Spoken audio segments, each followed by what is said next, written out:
Greetings, ladies and gentlemen. Welcome back to PSGL, the PC Championship, back once again. And I gotta say, I am back with Jack Kinnan, and we're at the most historical of circuits in, well, certainly in F1 history, I would have thought. Spa-Francorchamps, Jack. We're back at Belgium. How wonderful. Everyone loves Belgium. This is my favourite circuit of all time as well. So I'm really looking forward to this one as well. It is a pleasure always to be back on this one as well. And exciting times, especially for today, because Jarno Watmir is back in his new colours. The Flying Dutchman is back, folks. He's here on PSGL PC for the championship, as well for the foreseeable. Obviously, he's been competing in Formula E with his new team, Mercedes. Danny Moreno has been doing a similar thing as well. Danny was going to join us, but he's had some technical problems with his wheel kit. Therefore, he cannot compete. But Jarno Watmir is back, and he's looking to take the fight to our current undefeated driver this season, Barry Burman. 3 from 3, Jack. Sensational. 3 from 3 in pole positions, 3 from 3 in wins. He's a hard man to beat, Barry Borman. But if we remember back to round 1, the battle between himself and Jarno was super close. It was basically inches separating them across the line. Just on Danny Moreno there as well, just to see that specific issue is that he has his entire rig there, but they forgot to send him one bolt which secures his wheel to the rig. So he could race, it's just his wheel would be a bit loose, and we don't want some Mercedes type DAS stuff going on with his wheel coming off down the straight. So we'll give him the benefit of that, of course, but it's sad to miss Danny in this one after that amazing drive in Hungary from the back of the field. It was a shame that obviously he got caught up in an instant later on. But as well, to all the people in the chat, TAS is back, the telemetry analysis system. I have got it set up, everything is working. So keep your eyes out on that. I'm going to be using it as well. But you can keep an eye on the chat. The commands will be put in there for you to use. You can keep an eye on warnings, on fastest lap times, and all of that jazz. But of course, we've got to get underway first before we can actually do that. But remember, full qualifying session coming up in just a few moments. Yeah, it's going to be a very juicy race indeed, folks. Spa-Francorchamps never fails to amaze spectators, us commentators, and even the drivers and the teams alike. And I have to say, going back to Danny Moreno's issue on the wheel rig, it is a shame not to have him here, but I can only imagine the terror that would fill him if his wheel came off its base as you were climbing, let's say, Eau Rouge. That would be really dangerous, wouldn't it, Jack? That would be quite something. But I want to say a big thank you, firstly, folks. I think we need to say this. A big thank you to everybody recently for all the support in the PSGL PC Championship. We certainly have made new waves here at PSGL. We've broken new ground. The subscriber list keeps shooting up. It's unbelievable. The support has been absolutely out of this world, off the chain. And I have to say, it's an absolute pleasure to bring you the action as well. Certainly myself and Jack, we take time out every Thursday to ensure that we're bringing you this live coverage. And we love doing it as much as you guys love watching it. So we're going to keep doing this for as long as possible. And I have to say, let's see it roll on, Jack. I want to see a true championship fight, though. So is it the question, are we going to be seeing, maybe a bit of a dampening in the hopes for Barry Burman today? That is the big question. We'll have to wait and see whether it's going to be as hard a fight as it has been. But that first round, I mean, Jarno was super close to getting past Barry. So surely the crown's got to go to someone else at some point. And going into this one, actually, believe it or not, just before I think we came into this, I think now the new world record holder for TT at Spa is none other than Fabrizio Donoso. So keep an eye out for Donoso. He's very fast around here, so keep an eye out for him as well. And there's many others who've been kind of thereabouts constantly. Alvaro Caraton, he's super quiet, going about his business and consistently getting podiums as well. We also have a few stand-in drivers as well, and definitely one to watch for me, George, is Shanika Clay in the Red Bull. Shanika Clay, of course, very tenacious. If you remember last season, folks, he was competing for Racing Point in the F1 Esports Pro Series. A very classy driver, Jack. We've commentated on him before. I seem to remember we called a race of his back in the Canadian Grand Prix. In a previous league we were commentating at, and he was absolutely sensational. He actually defeated, on that day, the Flying Dutchman, Jarno Watmir. He certainly has the pace, maybe just lacks a little bit of consistency. Maybe that's his issue. Yeah, we'll wait and see. He's obviously just filling in at Red Bull today, so we'll see if he can carry forward some momentum. We've also got, who else have we got in here? We have Jorge Alberola in the McLaren, of course. We also have, there's a couple of others. Nolan Lambert, actually, in the Haas. is filling in at Haas today as well. Remember, he was just in the virtual GP, I believe, representing Haas. So Nolan Lambert, the Frenchman, coming into Haas, and his first time, I believe, in PSGL as well. We also have Joshua Kozani as well, who's a brand new driver in Red Bull, debuting in the championship. So there's some new faces in there, some really fast guys in there as well. So I don't know. It's a hard one to call who's going to take it, but we're certainly going to have a big fight on our hands between Jarno, between Barry, and Simon Weigang as well. He was P2 last week. He was consistently on the podium as well. He is back from his short absence. Let's not go any further, but he is back.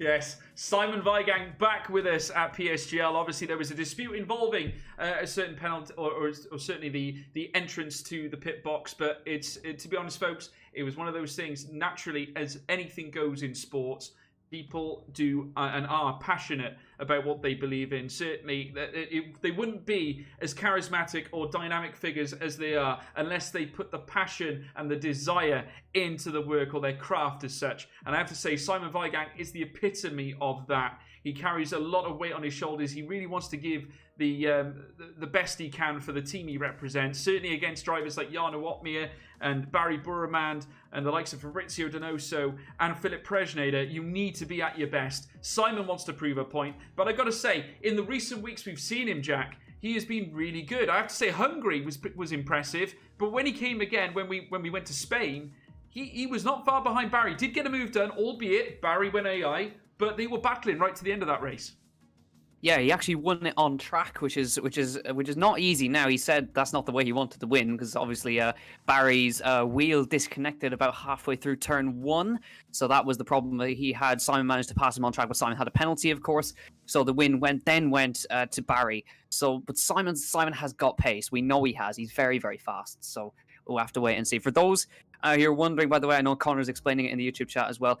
There's a delay at the moment because of desync. It's the same issue we had last week. We're just making sure that everybody doesn't phase through each other or take each other out without seeing each other. So we're about to get underway very, very shortly. We're just making sure that the lobby is stable and we don't have any problems. For the moment now, we're not long away from getting underway for qualifying. And countdown right on cue. Countdown starts and we're about to head into Q1 at Belgium.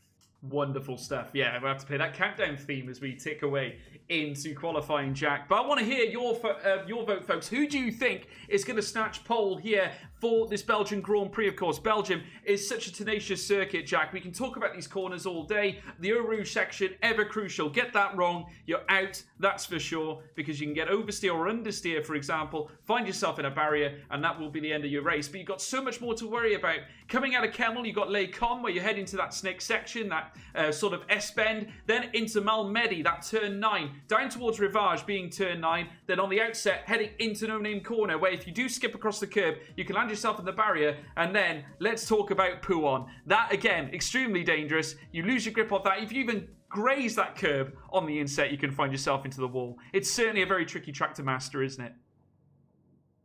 That inside curb of Pouhon is there's a phrase that I like to use, or I know some of the guys who have in other leagues that I do commentary for, they tend to call any corner that has a curb that spins you around immediately is called cake or death. So we're going to call Pouhon cake or death on the left-hand side, that curb right there.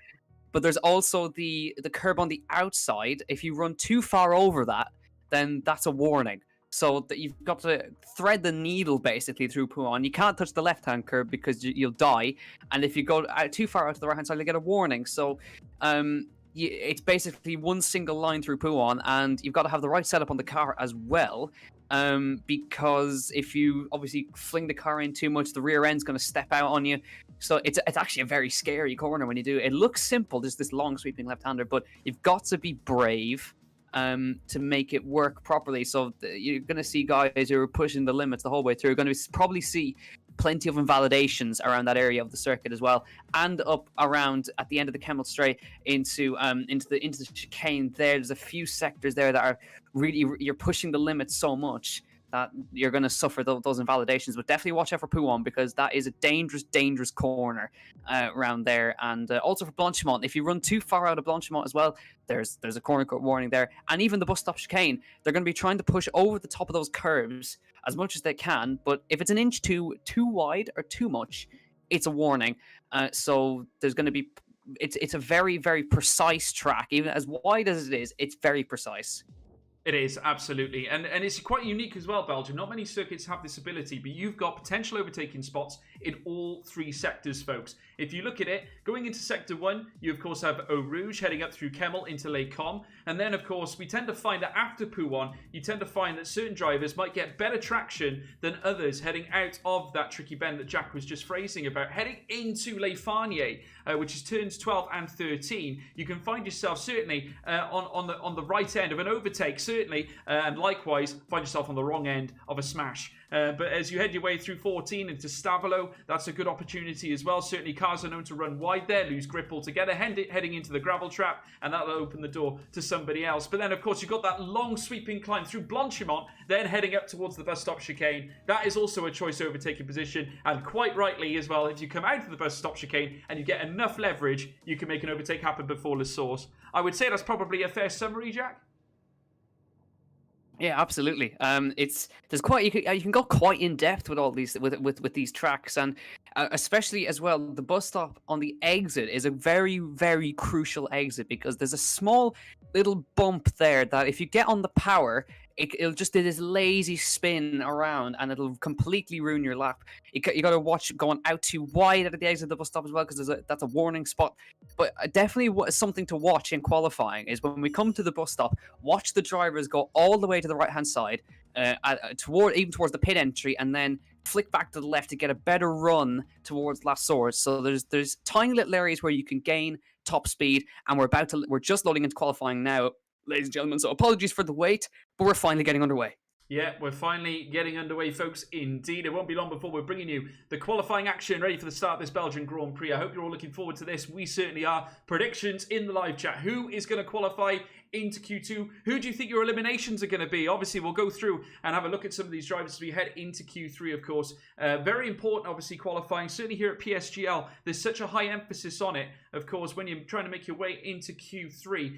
Qualifying now is so much more important. You've got a lot more to think about, Jack, as opposed to your usual short qualifying routine that you generally see in leagues. Q3 makes that a little bit extra special, doesn't it?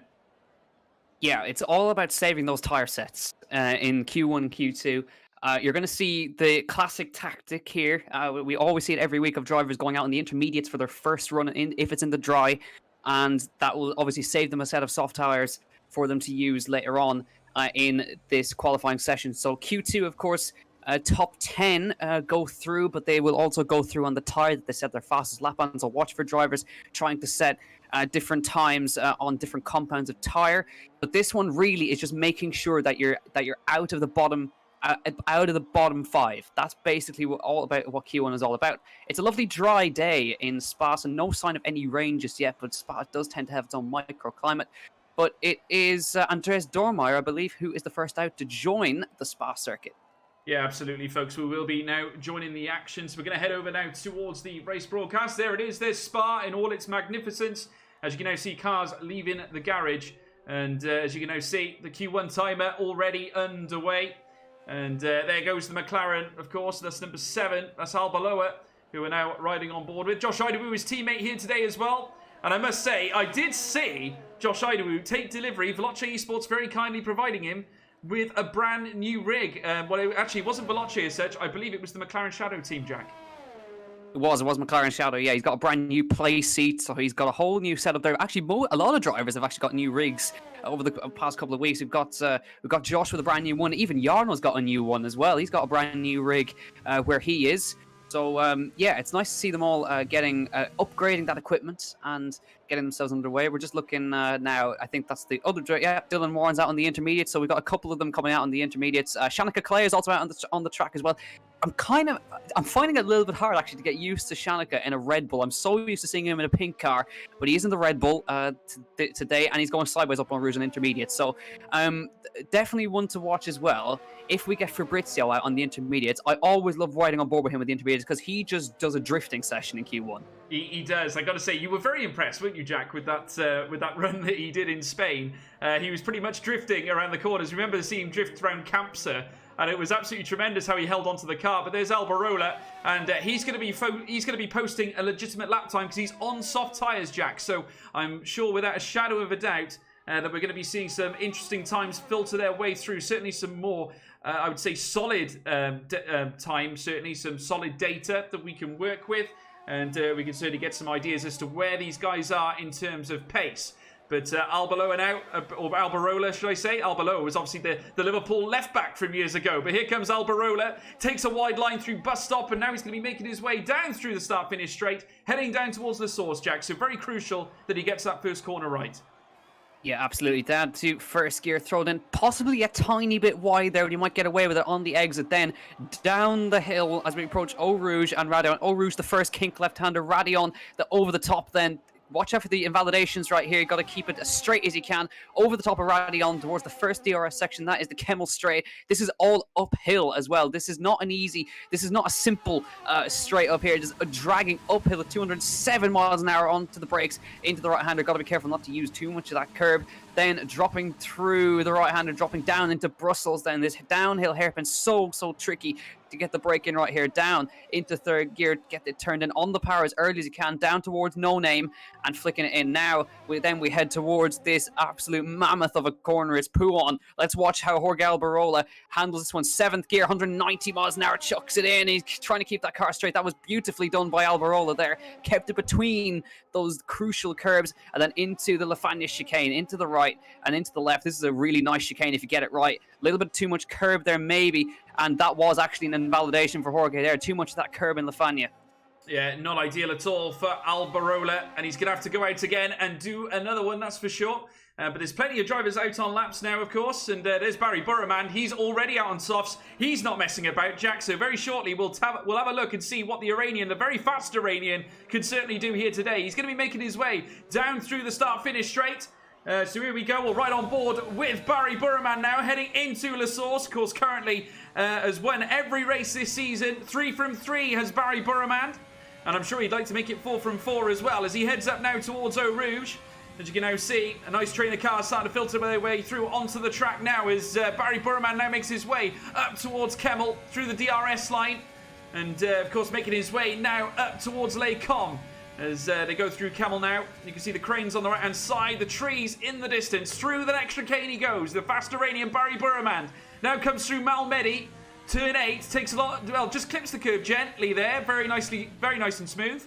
Now heading through Rivage, turn 9, and now he's got No Name corner beckoning now. As he does so, just rides the curb on the left-hand side, lovely on the outset, very smooth indeed. A very learned individual is Barry Burraman, now heading round Pouon.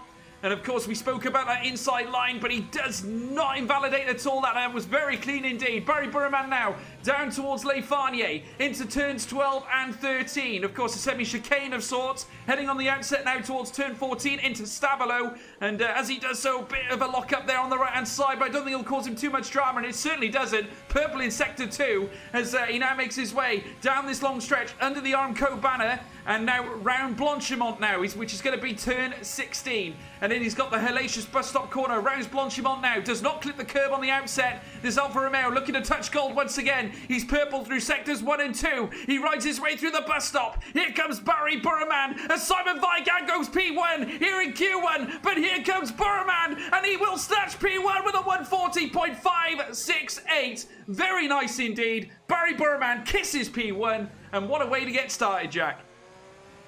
A great effort, but also a great lap from Simon Weigand. Only 2/10 off the back of Barry as well. We also have, I believe, a man who's also on a lap, and the only man who's beaten Barry Burraman in Q1 is the only other guy that's been at the top of the standings apart from Barry is Josh Idawu. He went marginally slower in sector number 1, but he's not far off here, Josh Idawu. Let's see in this middle sector. It's a 29.7, 43.100. So that's about a 10th off of Barry at the moment, but it might be enough to slot himself between Barry and Simon. So good enough for second if Josh can keep this up here through Blanchimont. He comes. It's more of an inconvenience, that corner, for these cars right now. And onto the brakes for the bus stop. Philip Preschnader into third on a 40.79 as well. Very close. Now on the power, Josh Idawu. Here he comes to the line. Should be enough for second here. Josh Idawu comes across the line. It's fourth. 40.80. Lost a big chunk in that last sector, but very close between himself and Philip Preschnader. But Barry Burraman has a margin of 2/10 in hand at the moment. So a really good effort from himself. It is indeed. Donoso is also out as well, Jack, but I'm afraid to say not on the Inters, unfortunately. And he has gone purple in Sector 1, Jack. So he's absolutely flying his Donoso, the Chilean, looking to drag his invalidation around Puon. And we said how dangerous that corner can certainly be. But he did go purple in Sector 1. So Donoso, like you quite rightly said, Jack, carries a lot of form around Spa. Yeah, he certainly does. But a man who's actually taken the purple sector off of him, really, is Jarno Wotmir, who's on a lap and coming through Puon right now. We kind of forgot about Jarno for a second there. Here he is in Lafania. There's Dylan Warren up to third, 40.78. He slots in front of Preschnader. Great effort from the young Englishman. And here comes now Jarno Wotmir through the second sector, down into the last sector he comes right now. This is going to be a storming effort from the Dutchman here as he comes through the middle sector, 42.97. That's very close to Barry, but not quite purple. Into Blanchimont. This is going to be a very quick lap from Jarno as he comes up towards the bus stop chicane now, onto the brakes at the 100-meter board. Drops it down to second gear, touches the curb on both sides. What is it going to be for Jarno Wotmir as he comes over the line in his Mercedes? He comes across the line. It is pole, 40.551. Not pole, but it is fastest in Q1 by a margin of just 100th and a bit of a second. He pulled that all back in the last sector. Really nice effort. Got purple in Sector 1 and purple in Sector 3. That gap was thinner than a fly's eyelash, Jack. Absolutely tremendous stuff. A 140.552 sends Jarno Wotmir, the Flying Dutchman, up to pole position. Well, certainly in Q1 anyway, up to P1, and goes ahead of Barry Burman by the slimmest of margins. Simon Weigang is also just only a shaving back, literally just under 0.2 of a second. But Dylan Warren, the story there in P4, near enough 2.5 tenths away from Jarno Wotmir as well. So sensational by the youngster in the racing points, and he did beat Preschnader to the punch there in P4, which is sensational. A very good scalp indeed for Dylan Warren. Tom Martinez up into P9 as well, only 6.5 tenths off Jarno Wotmir's delta time. He's currently out and about in the Ferrari. But going off from what we're seeing, Jack, the likes of Donoso with the ability to go quicker, this is going to be extremely tight, isn't it? Yeah, it certainly is, and the battle is certainly on now between these two. There's less than a tenth between Simon Weigang all the way down, basically, to Nicholas Matteo, who's slotted into 7th place on a 40.889. So this is really, really interesting to watch, I must say. As I'm just looking at Sven Noller now. He's another man who's on a lap right now, and he's in the middle sector in Puon. Tom Martinez just moving out of his way there as he heads into Lafania. I do notice it is getting a bit darker now around the circuit. We had clear skies all the way through qualifying, but now it's sort of clouding over here at Spa. So there is obviously possibly a chance of rain. We don't know. It has happened before. Jarno Wotmir getting out of Sven Noller's way as he heads towards Blanchimont. He's into Q2 at the moment, but there's a lots of guys who have not set laps yet. There's guys like Alvaro Carton, Nolan Lambert, Joshua Kazani, Ruben Vallejo, Jorge Albarola. They have not set any lap time, so it's very competitive here. There's going to be a mad rush to the finish here, and it's a long lap around here. 1 minute 40. Sven Noller across the line, he goes to 12, so just ahead of Julian Naumann. So not a big improvement, but these guys kind of need to get a move on, because at this rate, they're only maybe going to get this run and one more. Yeah, well, Albarola has just moved up into P12 as well, so he's knocked Sven Noller down into P13, which is sensational. Of course, Jarno Wotmir currently leading the charge, though, folks. He is currently sitting pretty in P1 right now. And I've got to say, that is a very tough time to beat. Dylan Warren out on an outlap as well, but we've also got plenty of others out on laps, including Fabrizio Donoso, who is currently making his way up through Eau Rouge now. So let's ride on board with Fabrizio. As you quite rightly said, Jack, very, very good when it comes to the Belgian circuit. He knows his way around it, certainly. One of the quickest guys about is Alvaro Carreton, goes into P7, just under 0.3 of a second below Jarno Wotmir, so he's in the mix in the top 10. Both Williamses, incidentally, P7 and P8. Nicholas Matteo up into the top 10 as well, so stupendous lap from him, but he's out on an outlap, so he knows he can go quicker. Shanaka Clay out on an outlap as well for Red Bull. Donoso, purple again in Sector 1, Jack. He's flying, but invalidates again. How frustrating for the Chilean. wide out of no name there. That's what cost him. And when I say he was purple by, get this, 0.002 ahead of Jarno Watmir. So it's incredibly close between them. I think he's still pushing on here. Is Fabrizio. And also the very sideways coming out of the Fania chicane in his typical style. He likes to get this car sideways. But there's not going to be... He has got that pace in there, Fabrizio Donoso. So he's going to be very, very angry because that was on course to be a great lap. It would have been enough to kind of put him up right in the fight between Jarno, Barry and Simon. So he has got the pace in there. He's just got to keep it between those white lines, but that's easier said than done.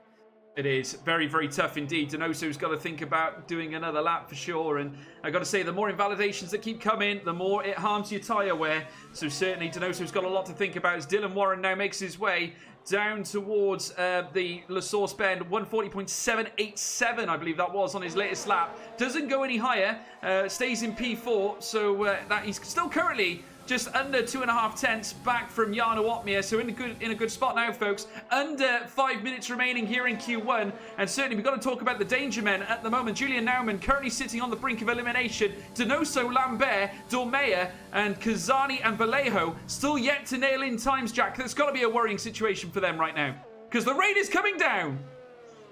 Yeah, the rain is coming down, and Shanika Clay is purple in Sector 1. So here comes the Red Bull out of nowhere. He's just gone fastest by nearly 200ths in Sector 1. So Shanika Clay is on a big push here as he comes through the no-name corner into Pouon now. But I believe he's invalidated in that same no-name corner that Fabrizio Donoso has. But now...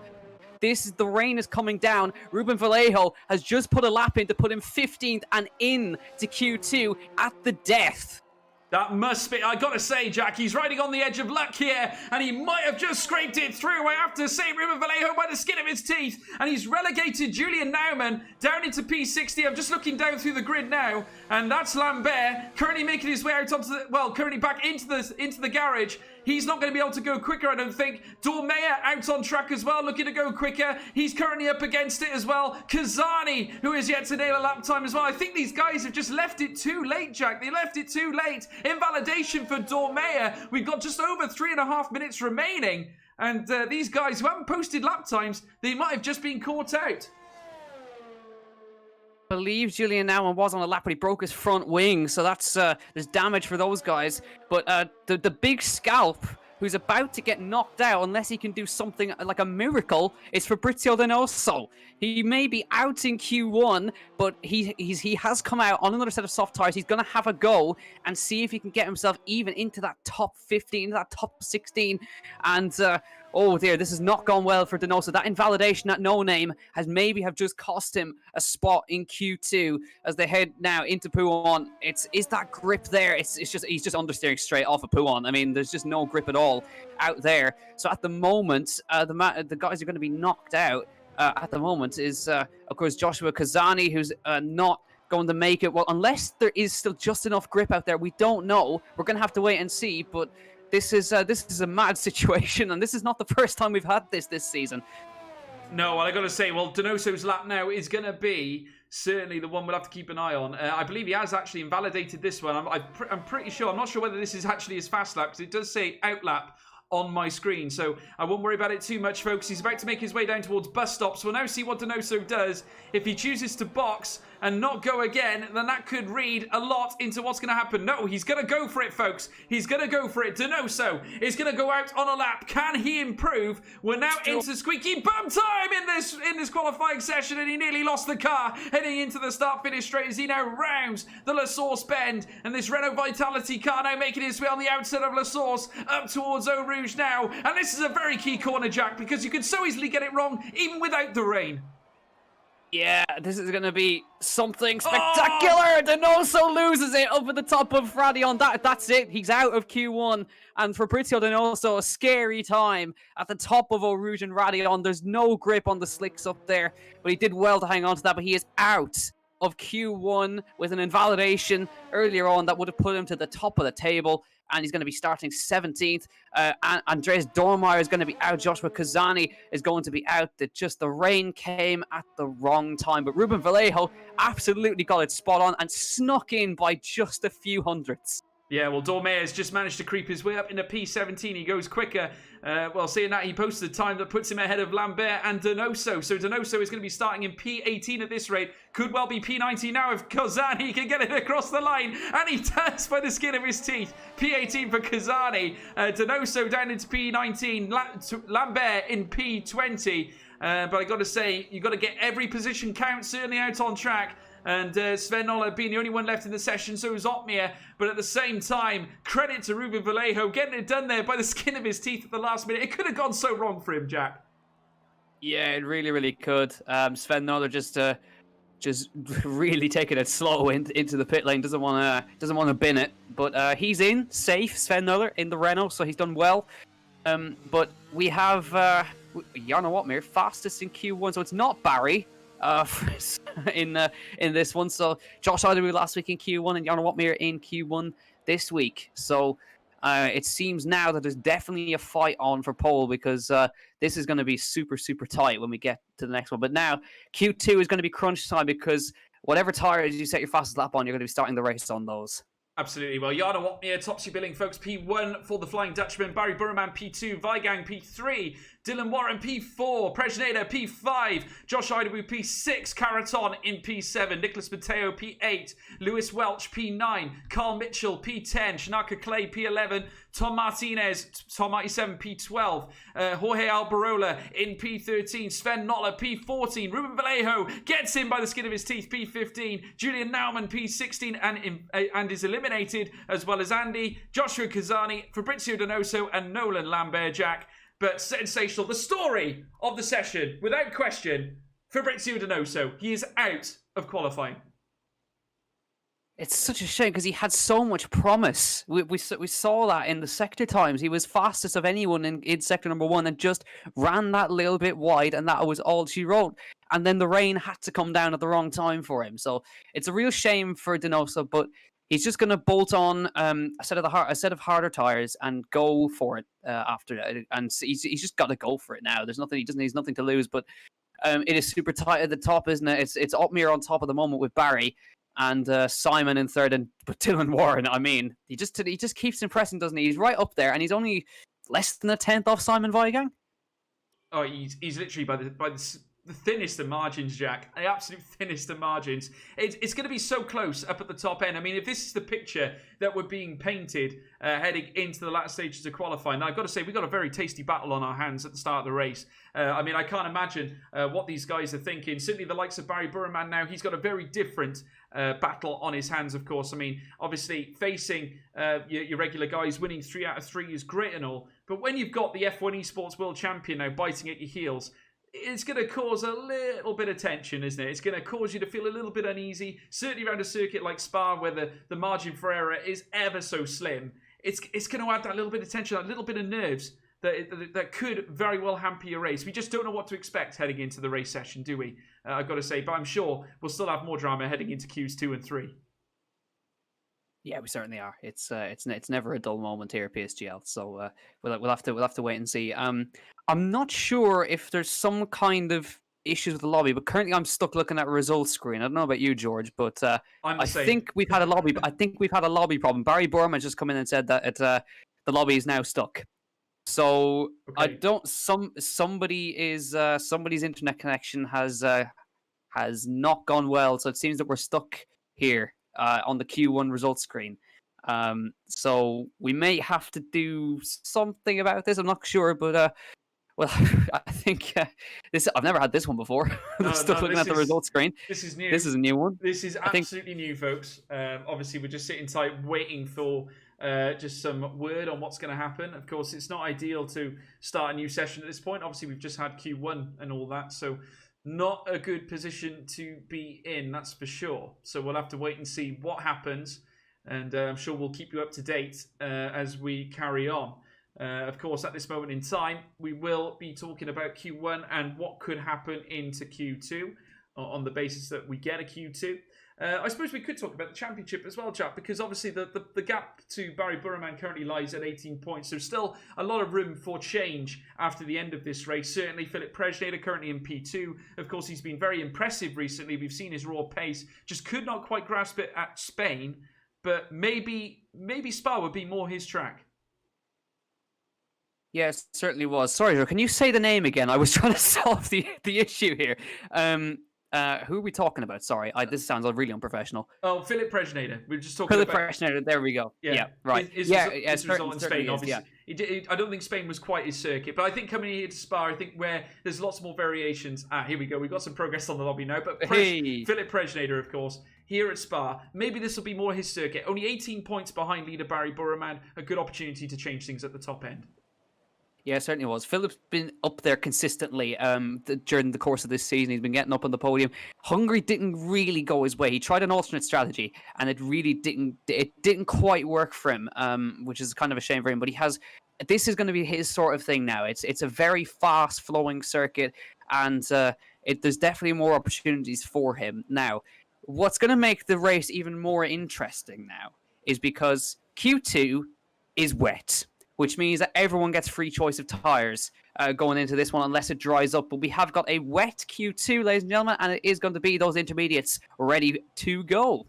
Yeah, indeed. It certainly is damp here at Spa, and I've got to say, it does draw out a very, very grim prospect, certainly for those who probably don't agree with Spa too much. I mean, obviously, it does test the drivers here, as we've discussed. Eau Rouge, very, very tricky. In fact, we'll just blankly say every corner at Spa is tricky. It's so easy to get it wrong. But as you can now see, the drivers are now leaving the garage as we speak. And we're now riding on board with a Williams. I believe this is Alvaro Caraton as he makes his way down towards the next right-hander.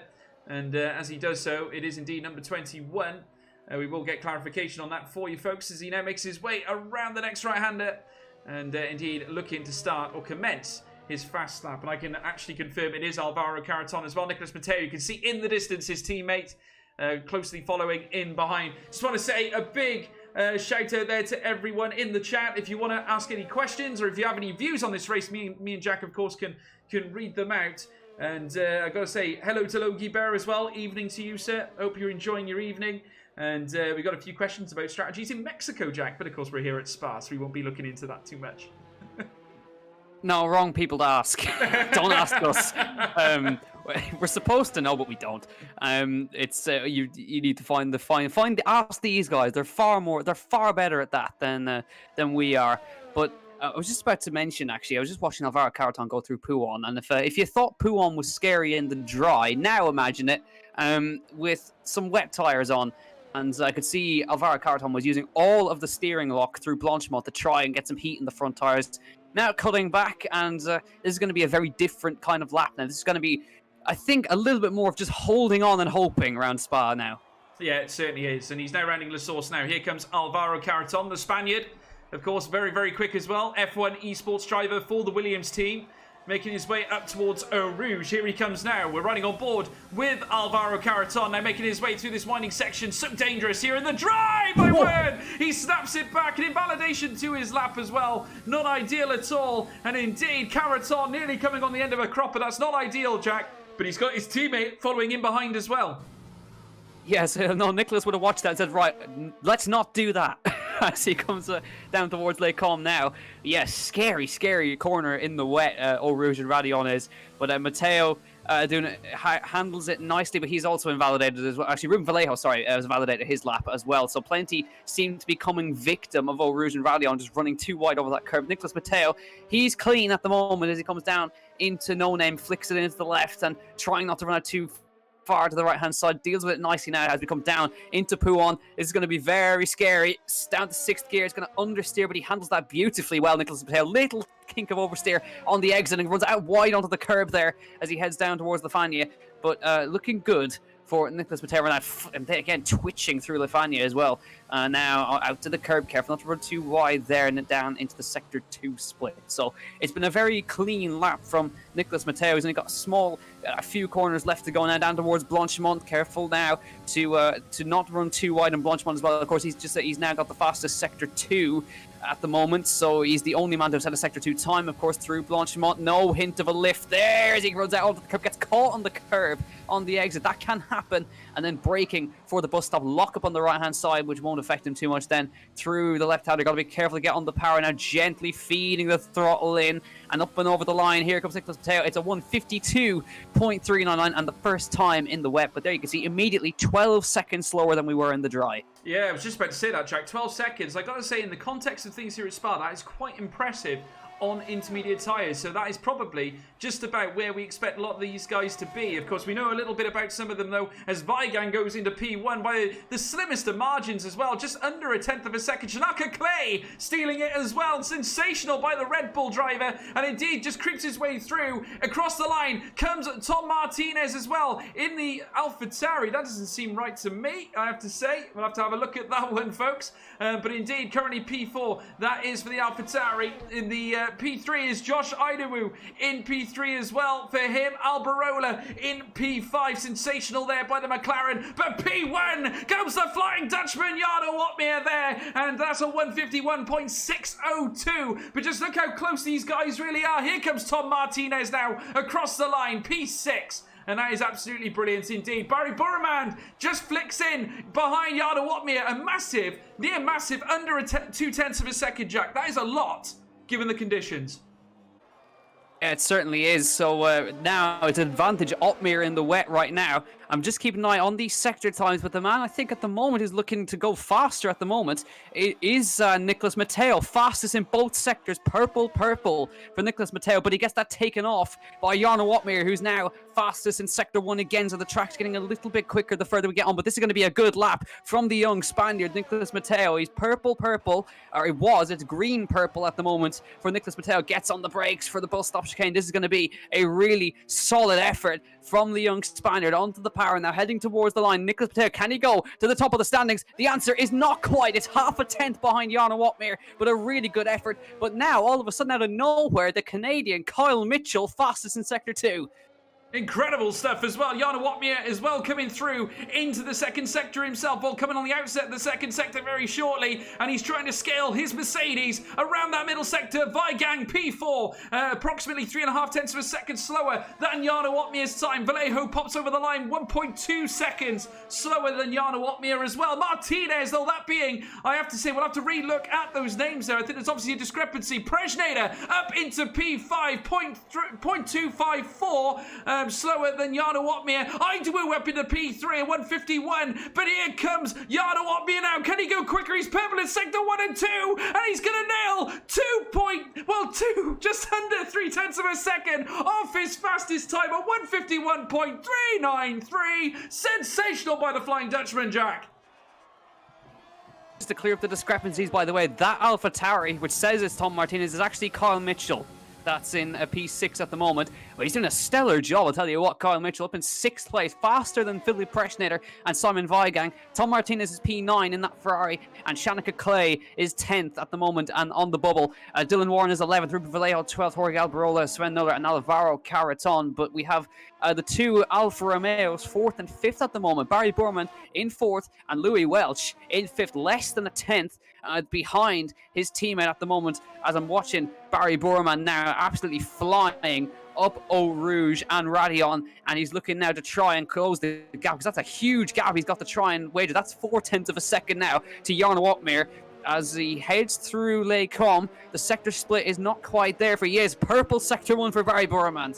It is indeed, and also Shanaka Clay going green in Sector 1. He's improved slightly, though he is just over half a second away from Jarno Opmeer's time. He's currently in P10, 0.8 of a second, or nearly 0.9 of a second, the gap between him and the Flying Dutchman right now. But here comes Shanaka Clay in the Red Bull, making his way down towards the bus stop chicane, locks up the tyres slightly, but that's certainly no surprise given the conditions. He does bail into the pit lane, but it gives us an opportunity to now follow Barry Burman, who is purple in Sector 1. Here comes the fast Iranian, looking to once again draw damage as Prejnader comes and tips up the top end at 151.331. Sensational. Near enough a tenth of a second, over half a tenth of a second faster than Jarno Opmeer. That is absolutely brilliant, Jack. We thought he might like Spa, and he certainly has proven a point here today.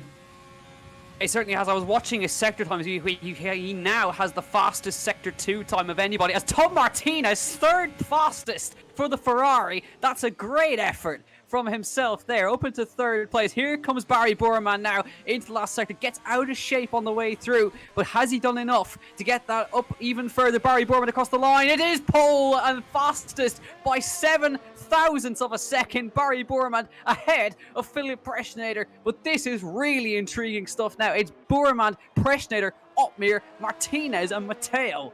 That is absolutely sensational. Barry Burman never fails to amaze. This youngster has been absolutely tenacious this season. 3 wins from 3 in this championship. Looking for 4 here today. And if he can pull things off like this, you'll certainly put him as one of the favourites to win this Belgian Grand Prix. As we look further down as well, Carl Mitchell out on a lap as well as Simon Weigang, who's currently in P11. Shanaka Clay also out on a lap as well as Ruben Vallejo, Alberola, as well as Sven Noller. Plenty of candidates looking to go quicker here at Spa. As we look further up, Preschnader still out on track. I have to wonder whether it's a cool down, but Barry Burman by the slimmest of margins again up into P1. Martinez, who has done incredibly well, of course, winner of the first round of Veloci Squad Sprint that I commentate on, and he has beaten esports drivers himself in the past and also been extremely competitive in other leagues as well. It shouldn't come as no surprise to see Martinez in that situation, Jack. No, certainly he's very impressive. When he gets some luck on his side, he is very, very fast. So 0.3 of a second off of Barry Borman. That is no mean feat whatsoever.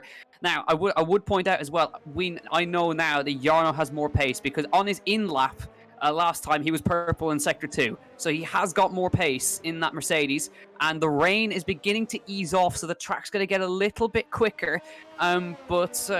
I don't think it's going to ease off before we get to the end of the session. There's 4 minutes left of qualifying, but now there's a couple of guys who are outside the top 10 at the moment who very much are quick enough to be in there, namely Simon Weigang and Shanaka Clay outside the top 10 at the moment, and they've got to get themselves in now. As Simon Weigang about to begin he's actually not. He's going to peel into the pit lane and get a new set of tyres on, as Shanaka Clay is going to do the same thing as well.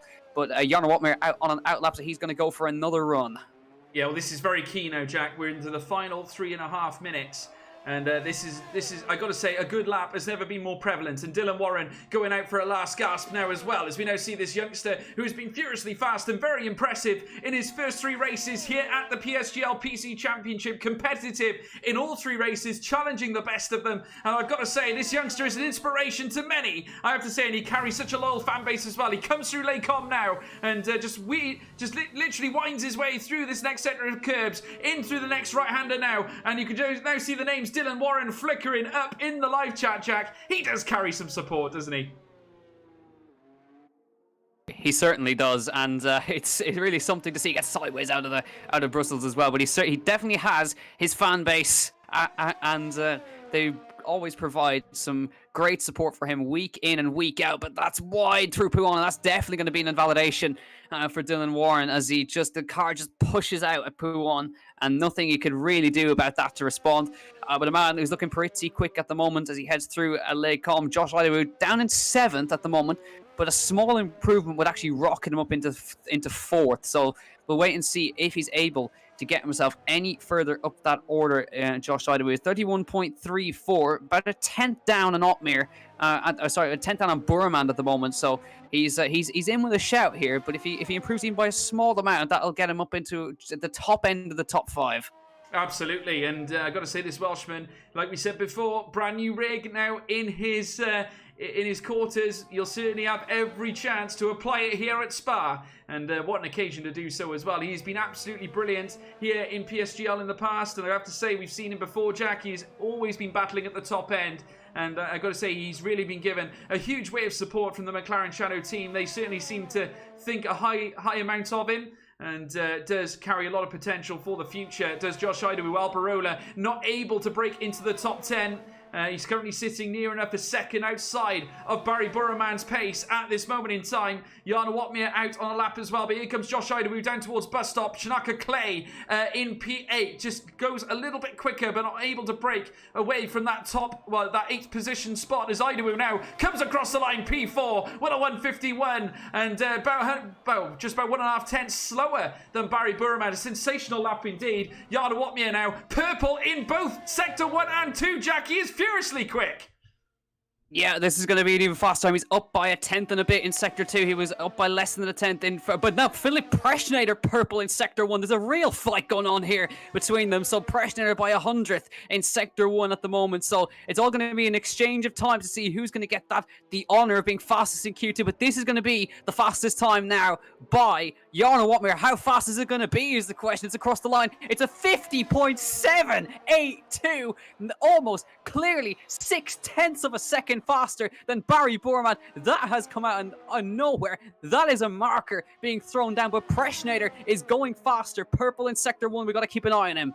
Absolutely. Preschnader currently making his way around through the middle sector now. He's winding up through this winding sector of curbs, of course, being Le Farnier. He's now coming through turn 14 and Stavelo now. And certainly the Prancing Horse is looking to draw a huge blow on Mercedes now. The time has run out now, folks. We're into injury time here in Q2 as Preschnader now makes his way round this next left-hander. Certainly very shortly, Blanchimont will beckon. Here he comes. There's a McLaren that's just pulled over to allow him through. Preschnader, the Slovakian, looking to try and tickle the top end here. He's half a second down from Watmere as he makes his way through the bus stop now. The Prancing Horse, can he set fire to the top end here today? The red of Ferrari as he trickles across the line. P2 in the slimmest of margins, 0.4 of a second. The delta between him and Watmere almost exact. And Shanaka Clay, the story of the finale. You can see him there, P3, just under 0.5 of a second. Amazing. That lap from Watmere was something special, Jack.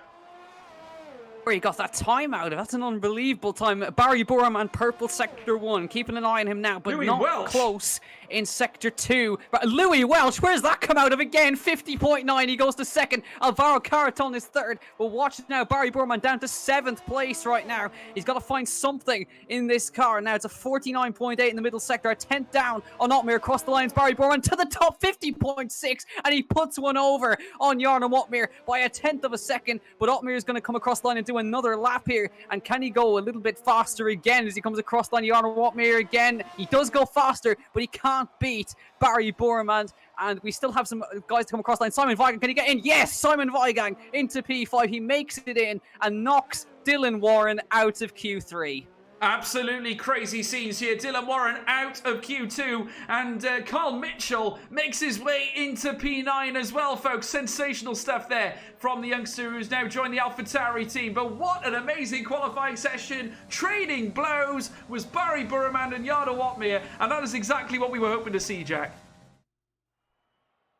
Absolutely. How about that? Barry Burrowman at the top in Q2, but it's 300ths between himself and Jarno Watmere, and Louis Welch comes out of nowhere again, puts it third, and then it's Alvaro Caraton, Simon Weigang, Philip Preschnader, half a second off of Barry Burrowman, and Shanaka Clay, Nicholas Mateo, Kyle Mitchell. I mean, he's currently doing the drive of the day at the moment in 9th, and Tom Martinez sneaking in to Q3, but big names, Josh Idawu knocked out of Q3, as well as Dylan Warren, Sven Noller, Ruben Vallejo, and Jorge Albarola will not see Q3, but now it's pole shootout time. It's Burrowman versus Watmere. Absolutely, Jack. It's going to be absolutely thrilling. But the big story, Jack, both McLarens out now. We got both of the Racing Points out, and both Renaults are out. Sven Noller got eliminated in Q2 as well. So it's a very... You can pick through these drivers with a fine-tooth comb. You've got 2 Ferraris in this one. You've also got 2 Alphas, 2 Williams cars. You've got 1 Haas and an AlphaTauri and a Mercedes as well. That is incredible, isn't it? Yeah, it really, really is. It's surprising that that we're missing at least that we even haven't got 1 McLaren in here, because you know how fast those guys are. Josh Idawu, but he missed out by about 300s, I think. So Josh Idawu, but he's not in a bad place. Is Idawu? He's starting P11, free choice of tires, and just keep an eye out for him anyway. But it's a dry session to round off the day now in Q3, and the first man coming out, I believe, is think Louis Welch, I think, who's going to be the first man. One of the Alfa Romeos, at least, is first. No, it is Barry Borman first out on track right now. And he's trying to make it 4 in a row. Can he do it? But he's put one over on Otmir in Q2, but that was with changing conditions. It was a little bit faster, the track at the very end, and but he still managed to get the job done. But can he go 4 from 4? It's going to be a tough ask.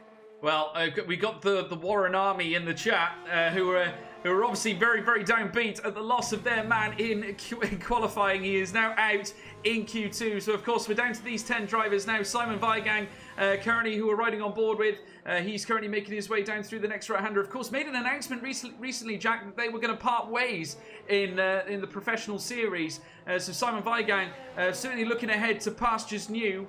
So we'll have to wait and see what he decides to do for the F1 Esports Pro Series. Of course, we spoke to him before, Jack. They never really gave any hints as to what would happen to the team going forward. But of course, Simon Weigang now, as I said before, pastures new. Yeah, we can be certain that he has found a deal. He's not a free agent. We can kind of make that. I could probably guess that he's not a free agent at the moment. I'm sure he's found somewhere to be. We also had the exclusive news. No one else knew about it, but PSGL exclusive interview at the end. We know Barry Borman has signed for somebody, but he hasn't told us who. So we'll have to wait and see. But we will be seeing Barry in the F1 Esports Series. I am sure of it. He has found and signed a deal for a team. And it'll now, of course, I think what we're getting right now in PSGL is a glimpse of the future at F1 Esports. It's Barry versus Jarno, and that's something that I cannot wait to see on the big stage. Yeah, and you get to see him first at PSGL, folks. Incredible stuff as Simon Weigang crosses the line and commences his fast lap. Louis Welch as well, out on track as well. You've also got Simon Weigang, who we're watching now. Nicolas Matteo out on a lap 2. Barry Burman closely followed in behind as well, not forgetting Shanaka Clay, Prejnader, Martinez and Carl Mitchell. And they're all literally waiting to pounce at this circuit of Spa, as we now see Simon Weigang making his way up through Kemmel. And very shortly will be making his way through the winding section. Of course, this German ever tenacious.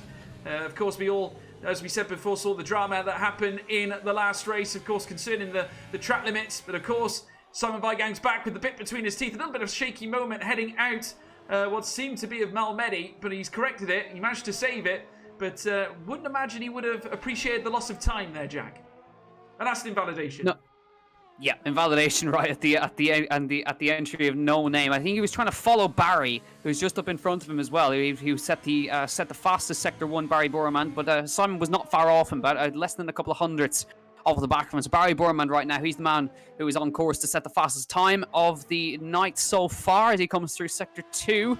He'll of course have the fastest Sector 2 as well. There he goes, 42.54 as they come now over the start of the Sector 2 split into Blanchimont comes Barry Borman. Then this is going to be your fastest time this is going to be the benchmark, should I say, as he gets on the brakes for the bus stop chicane, gets it turned in, flicks it back to the left-hand side, very aggressive with the steering input, and then across line DRS open for Barry Borman. It's a 40.200, and that is the benchmark that everyone else has got to aim for now. But as I look now at these sector times, it's very close in Sector 1, but it's still Barry with that purple sector. Certainly is. Jarno Watmir is out on an outlap as well very soon. I'm sure he'll be looking to scratch the top end. Looking further down, Tom Martinez coming across the line too very, very shortly. And he will boast a third place time of about 7-8 tenths of a second, in fact. Slower, but Louis Welch comes across the line again. Just under 4.5 tenths of a second slower than Barry Burman. So that parks two Alphas on top spot. Looking further down, Prejnader, who is now making his way through Sector 2, on the outside of Sector 2 into Sector 3 now, down towards bus stop.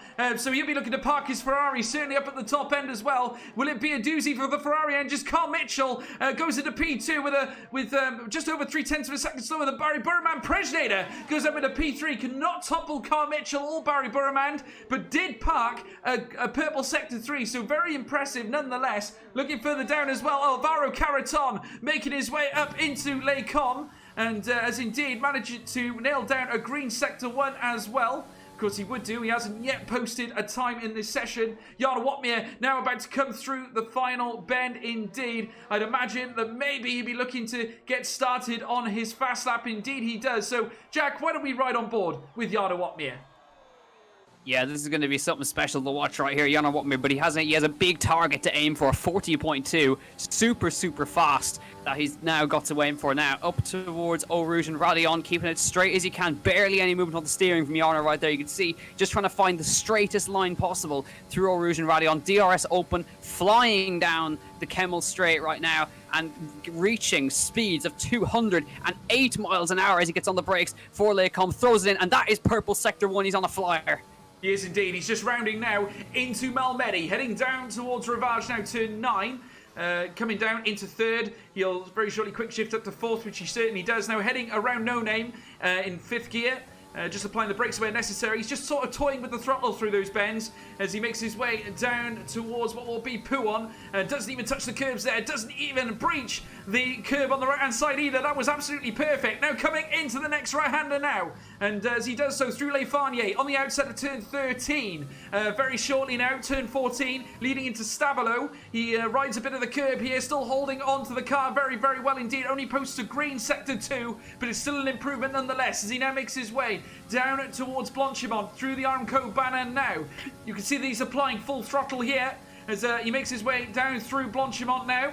Down towards bus stop. You can see the stands there in the distance as this flying Mercedes, the Black Arrow, looking to do damage, or at least do damage to Barry Burman yet again as he rides through the final bend in the bus stop chicane, heading on the outset down towards the source across the start finish line. P1 with a 140.103, just under a tenth of a second faster than Barry Burman. Sensational, Jack.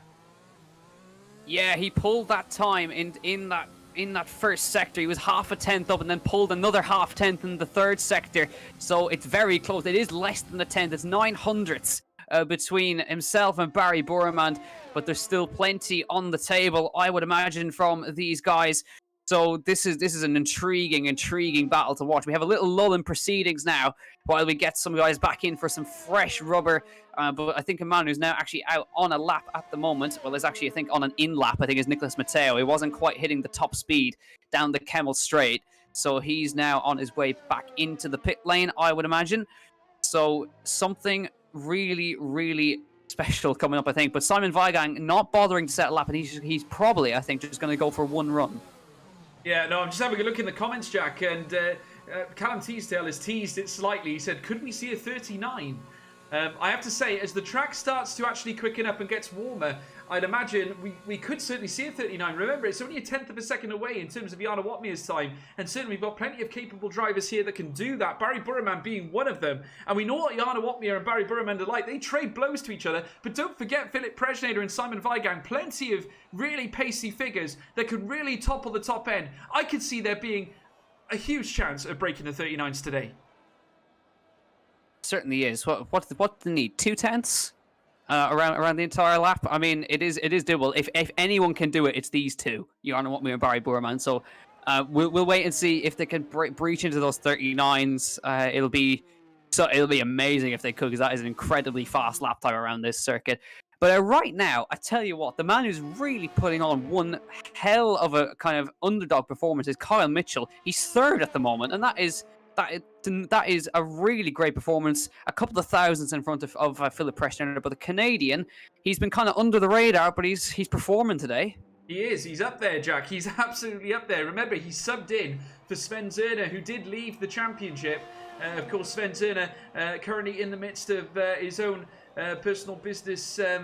Well, he had to leave the league, put it that way. He's on to other things, and certainly we wish Sven Zerner the very, very best. Of course, Carl Mitchell taking his seat at AlphaTauri, and we're looking forward to seeing what Martinez. I was going to say Martinez because that's what his tag in this is, but no, Carl Mitchell. We'll look forward to seeing what the youngster can do, and the Canadian for that matter. And currently out on track, we're now witnessing the Tom Martinez in the Ferrari now at this moment in time, looking to draw a little bit more time, and he does indeed. I got to say, green. Yeah, it wasn't quite purple. You got my hopes up, Jack. You got my hopes up. But nevertheless, incredible stuff. I mean, Tom Martinez, I would not doubt him to go purple. So I think that's a compliment on his part. Yes.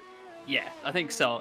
Because I've got 2 screens open here. I've got the rundown of everyone, and then I've got the rundown of the personal best sectors. So when I saw it was his fastest sector, not the fastest sector. That was what I mixed it up with. But he is up by about 600th at the moment on his best time. So he's about to come through the Sector 2 split right now. Going to flick it in to the right-hander. Let's see if he's going to be a little bit more up than he was. He's the 0.3 of a second up on his best at the moment, is Tom Martinez. He's on for a good lap here, and this would put him kind of right around Preschneider, actually, if he manages to hook it up right now.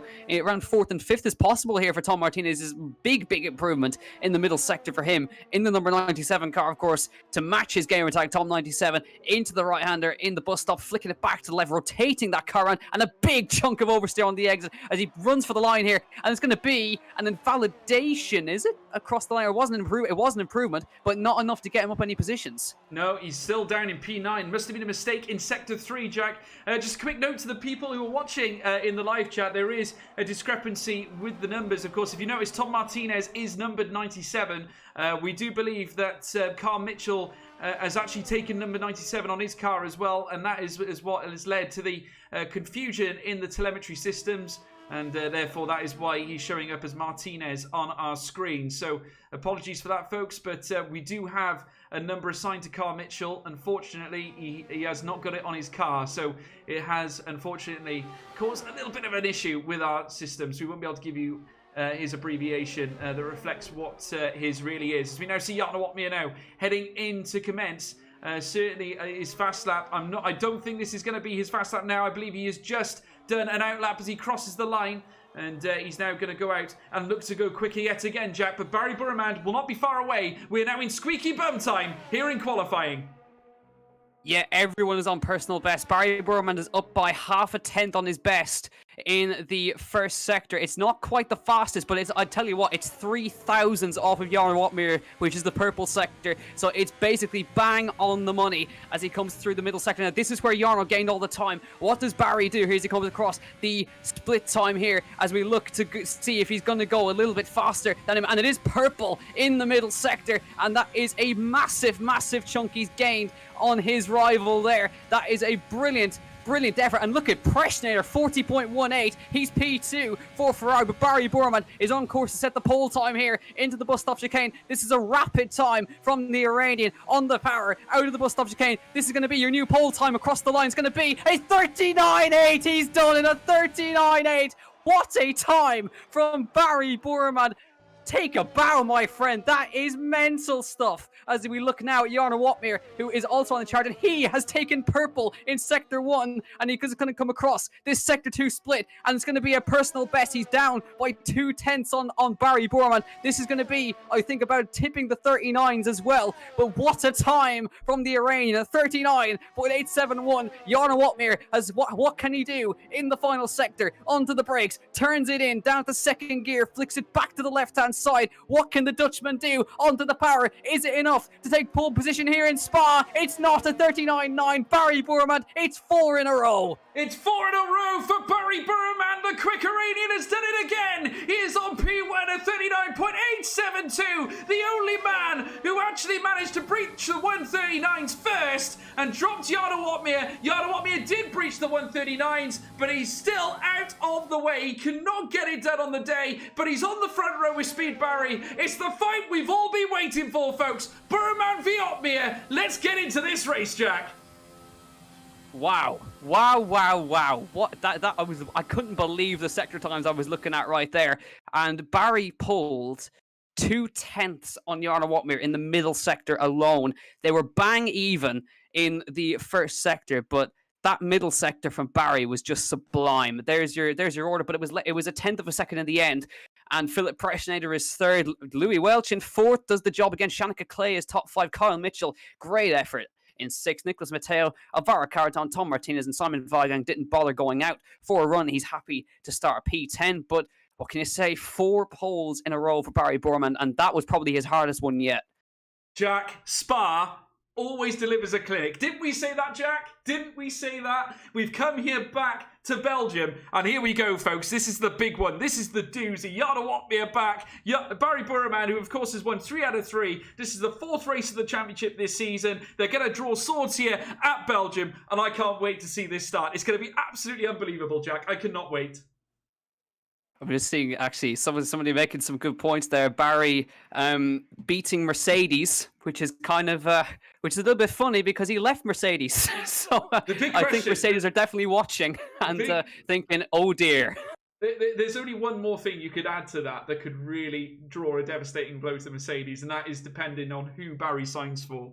Of course, we don't know who it is, but of course, if you know, given the way the teams and the drivers have gone, you could sort of draw your own conclusions from it. But if it happens the way I think it's going to happen, then it is going to really, really draw a dagger to the heart of the Mercedes team, isn't it? I mean, I cannot wait to see what happens in the F1 Esports Championship. Certainly, if Barry Burman is allowed to sort of run loose in that and give him a chance at a seat, it's going to cause fireworks this season. And I'm looking forward to seeing what they're going to do here first. PSGL, you're seeing it first here, folks. You're seeing it first here on PSGL television here. And we're about to start, obviously, the formation lap, folks. But, Jack, I got to say, you can't pick any of these guys ahead of the other, can you? I mean, it's just incredible, isn't it? You've got Barry Burman top spot, Jarno Watmir alongside him. It's just the perfect scenario, isn't it? It really is. It's just setting up for an absolute grandstand finish. And what makes it even better now is I'm looking at the tyre strategies. They've split it. So Barry Borman's gone on the softs and Jarno's gone on the mediums. So they've gone completely separate ways in the strategy. Everyone outside the top 10 on the mediums, of course, but only 3 drivers on the soft tyre. We've got Barry on the soft, Shanika Clay on the soft, and Simon Weigang on the soft tyre. Everyone else is on the medium compound tyre. And I wonder, is it because they know it's going to rain? Because there's very dark skies over Spa again, and certainly a chance of some mid-race rain. I believe, Jack, we could certainly have something on the cards here. We're just going to draw ourselves over to the race coverage there, folks. They're on the formation lap as things stand there. You can see the current tyre situation. Of course, soft tyres on Barry Burman, so expect him to be quick from the get-go. Looking further down, Jarno Watmir on mediums, Predator mediums, Lewis Welch on mediums as well, Shanaka Clay donning the softs. So it'd be interesting to see whether he can get the traction he's looking for in order to try and topple the 3 drivers that are ahead of him on the medium tyres. Don't forget Carl Mitchell, mediums as well, Nicholas Mateo as well. Weigang has opted for the softs as well. That's interesting from P10, Jack. Yeah, it is. I think what he wants to make up as many positions as he can straight away. So Simon just copying the leader strategy, which worked for him before. So well, just keep an eye on him. He's going to be fast. And of course, because of the fact that everyone, it was a wet Q2, everyone's got a fresh set of tires to use. So no one is on kind of worn tires really, apart from our leaders who well, actually, no one's, as I said, no one is on old tires because they all had a free choice of tires. So nobody's on worn tires up the front. Fresh softs, of course. So that may be a reason why they've gone for the soft tires, is because they're brand new and don't have any wear on them. No, very true indeed. So you've got to say they weren't using the compounds in Q2. As we quite rightly said before, Jack, of course, remember they were on the wet compounds. And indeed, that allows them to have fresh tyres. So you can certainly expect the top 10 to sort of run away with this, can't you, Jack? You certainly can, but it's going to be a tough ask because, I mean, you can't count anybody off. I'm going to be keeping an eye on Fabrizio Donoso. So he's 19th, but literally anything can happen. Safety car probability is very high around Spa, so keep an eye out for that. Yeah, well, post your comments in the chat, folks. Who do you think is going to win the PSGL PC Belgian Grand Prix? Here we go, as we get ready for the lights. First light, second light, third light, fourth light, the fifth light! And it's pedal to the metal, go, go, go, go, go, go, go! Barry Burman gets away well and takes the inside line. On the outside, Jarno Watmir cannot find the answer, although the long way round does improve. Very productive indeed as you look behind. Philip Prejeter doing battle indeed with Lewis Welch. They make their way up towards Eau Rouge now. And as they do so, we're now witnessing a battle between the Alpha Tauri there as well. And a Williams, we look further up. We're just trying to get back together with the telemetry here. Barry Burman drawing swords with Jarno Watmir. Jarno's found the slipstream. Here he comes now, battling it with Barry Burman into Lecom. Here comes Philip Prejeter, holds off Louis Welch. Barry Burman holds off Jarno Watmir. What an incredible start, Jack. Very, very clean.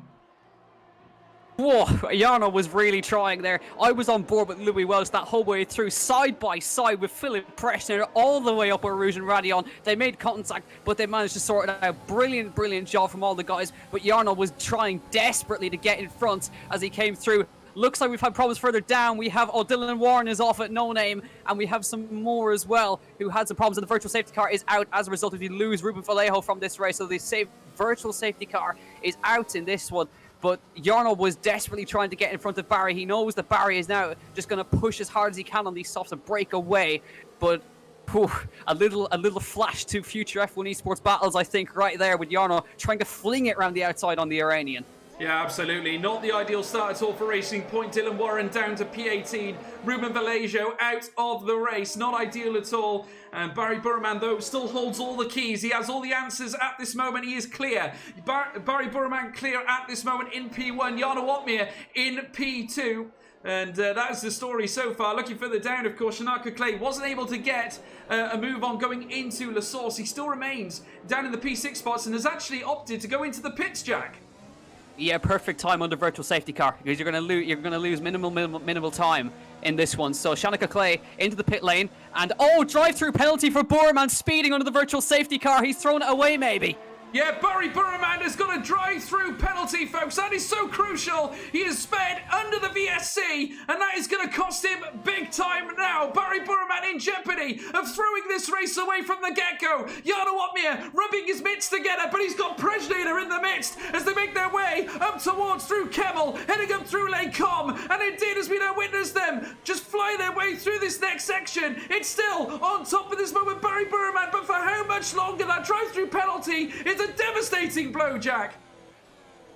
Oh, that is a rare mistake from Barry Burman. I'm sure it was a couple of tenths just over the delta, but that's enough to send it over the edge, and that's a drive-through for him. And now we have Shanaka Clay and Simon Weigang. They've bolted on the set of the hard compound tire after the virtual safety car, so they're going to be going as long as they can into this race. But Jarno Watmere is going to be rubbing his hands now. He knows that Barry's in a compromised position. He's going to have to take that drive-through at some point within these next few laps. But Jarno cannot relax. He's got the young Philip Prejnader behind him, who's not going to let him have it the easy way.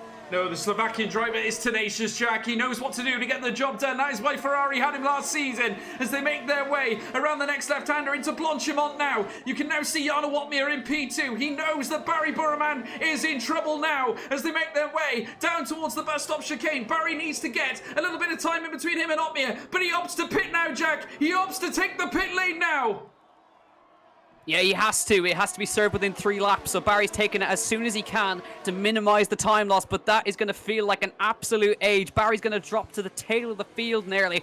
And this is going to be a crushing blow because he's on the soft tire and he needs to make use of them. So through the pit lane comes Barry Burman, and he drops all the way to 17th place behind Nolan Lambert. And Jarno Watmere now leads this race with Philip Prejnader in the DRS right behind him. This fight is going to go very, very, very tight between the both of them, and Louis Welch is right in it too. He is. He's just tucked in behind P3. Nicholas Matteo just in behind him as well. I got to say, tremendous performance here from Williams. Ps 4 and 5. Alvaro Caraton following his teammate. And another good performance as well to talk about is the performance of Renault, of course. Sven Nolla has made it into the top 10. Fabrizio Donoso, though, he's one of the stories as well as Dormeo and Alberola, because they're up into Ps 10, 11 and 12. Sensational start from them. A time penalty as well for Julian Naumann. So that's a 3 seconds is going to be applied to him at the end of the race. But credit to Donoso, up to P12 already. Tenacious around this circuit. He certainly is that, Jack.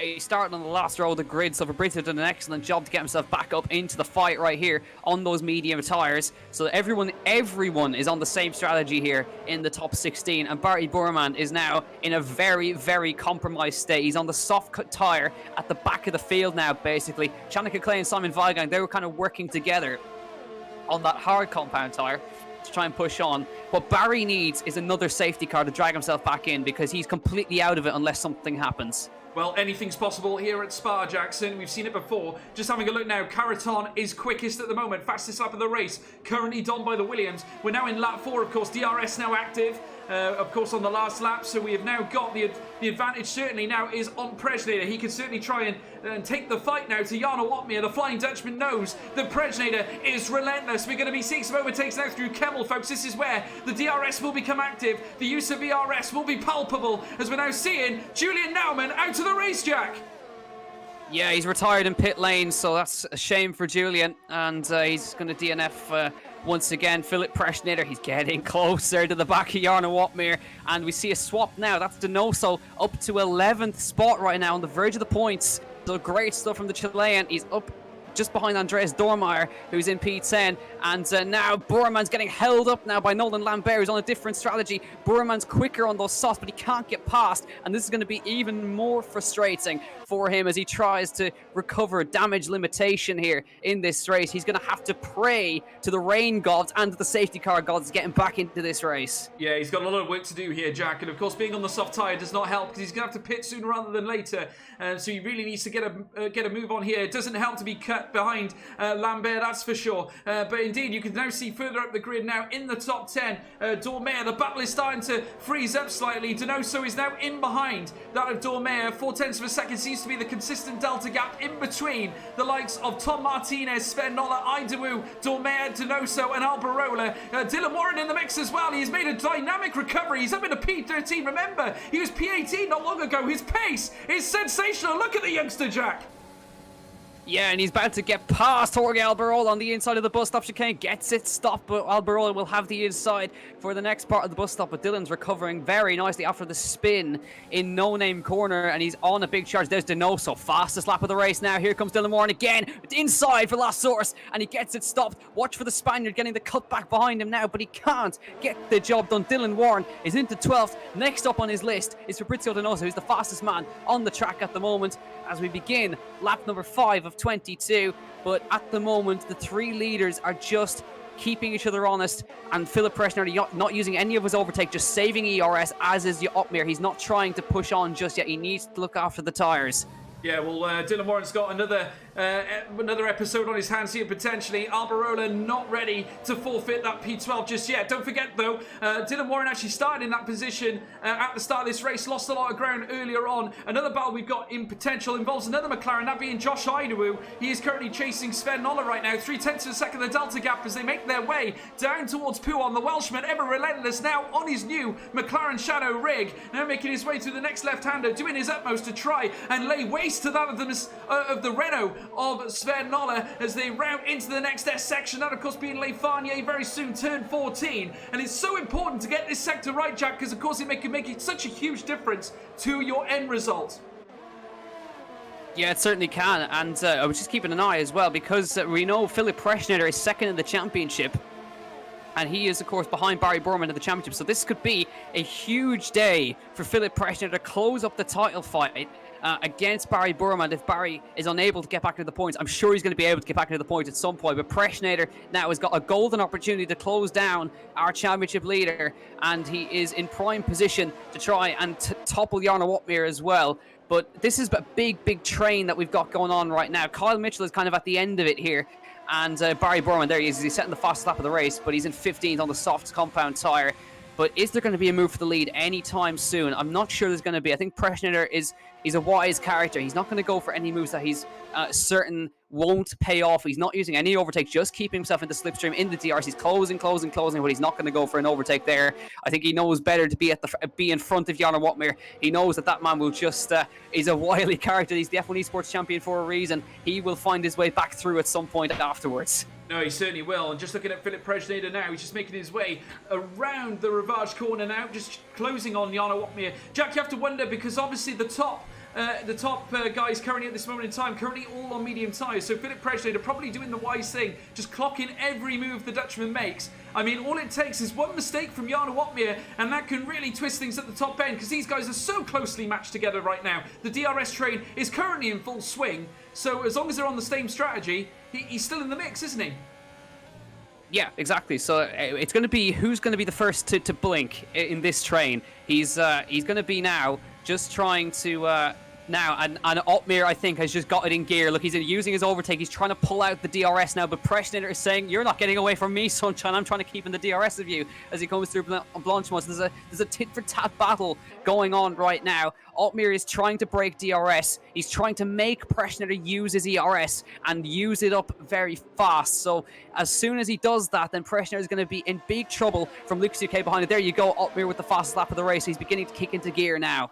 Yeah, he is. He's starting to let loose now on those medium tyres. Remember, it's going to be very soon that those on the softs would have pitted. Obviously, don't forget as well, the mediums will not be long before they go into the pits with those as well, and it'll be interesting to see what they choose to do in terms of strategy, what lap they pick. Obviously, we'll stay active for you folks and keep you updated as to this news as we receive it. As we're now seeing Lewis Welch having a great drive as well, Jack. P3 as things stand. Still a lot of twists potentially at the top end, but you can see the delta gaps, the closest margins are in amongst the top 6. And Carl Mitchell, sensational drive, still has P6 to his name. Yeah, it's just a bit of a pity that he has the penalty to his name, as he's driving really, really well. Tom Martinez running in 7th as well, with Sven Muller behind him, Josh Idawu and Andreas Dormeyer. That's this big, long train, and Simon Weigang and Shannon Clay have swapped positions as well. Now remember, they're on an alternate strategy, so they're going to be going, or trying, basically, to go to the very end of the race. So watch out for these guys. They pitted under the virtual safety car.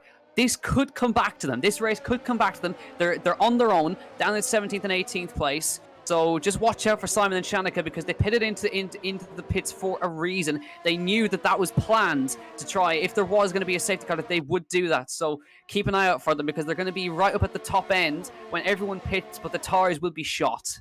Absolutely. So this is why it's so crucial, folks. Now seeing Prejnader now. Otmir really pushing. He's nearly broken DRS. Lewis Welch is in danger of having his DRS broken as well from Philip Prejnader. So I got to say, this is going to be a very decisive lap, I think, Jack. Jarno's trying to tug them along here, and Philip Prejnader, incidentally, has gone fastest, which is unbelievable if you think about it, because Jarno was really stretching the delta gap. So Philip Prejnader is obviously now using that ERS. Otmir is making him use it, Jack. He's really pushing the Slovakian, and I've got to say, I think this lap could be key. Yeah, it certainly could, but they're on similar ERS levels. That's the thing. So Otmir's using about as much as Philip is. So Philip is kind of matching him each time, and he's just not letting him go away. So this is really interesting. This is the kind of strategic battles that we like to see. There's Josh Idawu getting past Sven Muller into P8. Goes the Welshman, so he's beginning to find his feet now, as Donoso goes into the points right now. Great drive from Fabrizio, makes it into 10th, and is now in the points in this race after starting in 19th on the grid. He's on a great drive today in this one. So the battle between Jarno and Philip is kind of a pull and drag battle. Is like, are you going to follow me, or are you going to use up your ERS to try and follow me? So Jarno's kind of trying to figure him out as well. Is Philip going to push to try and pass him? But now he knows that Philip is just going to match his every move.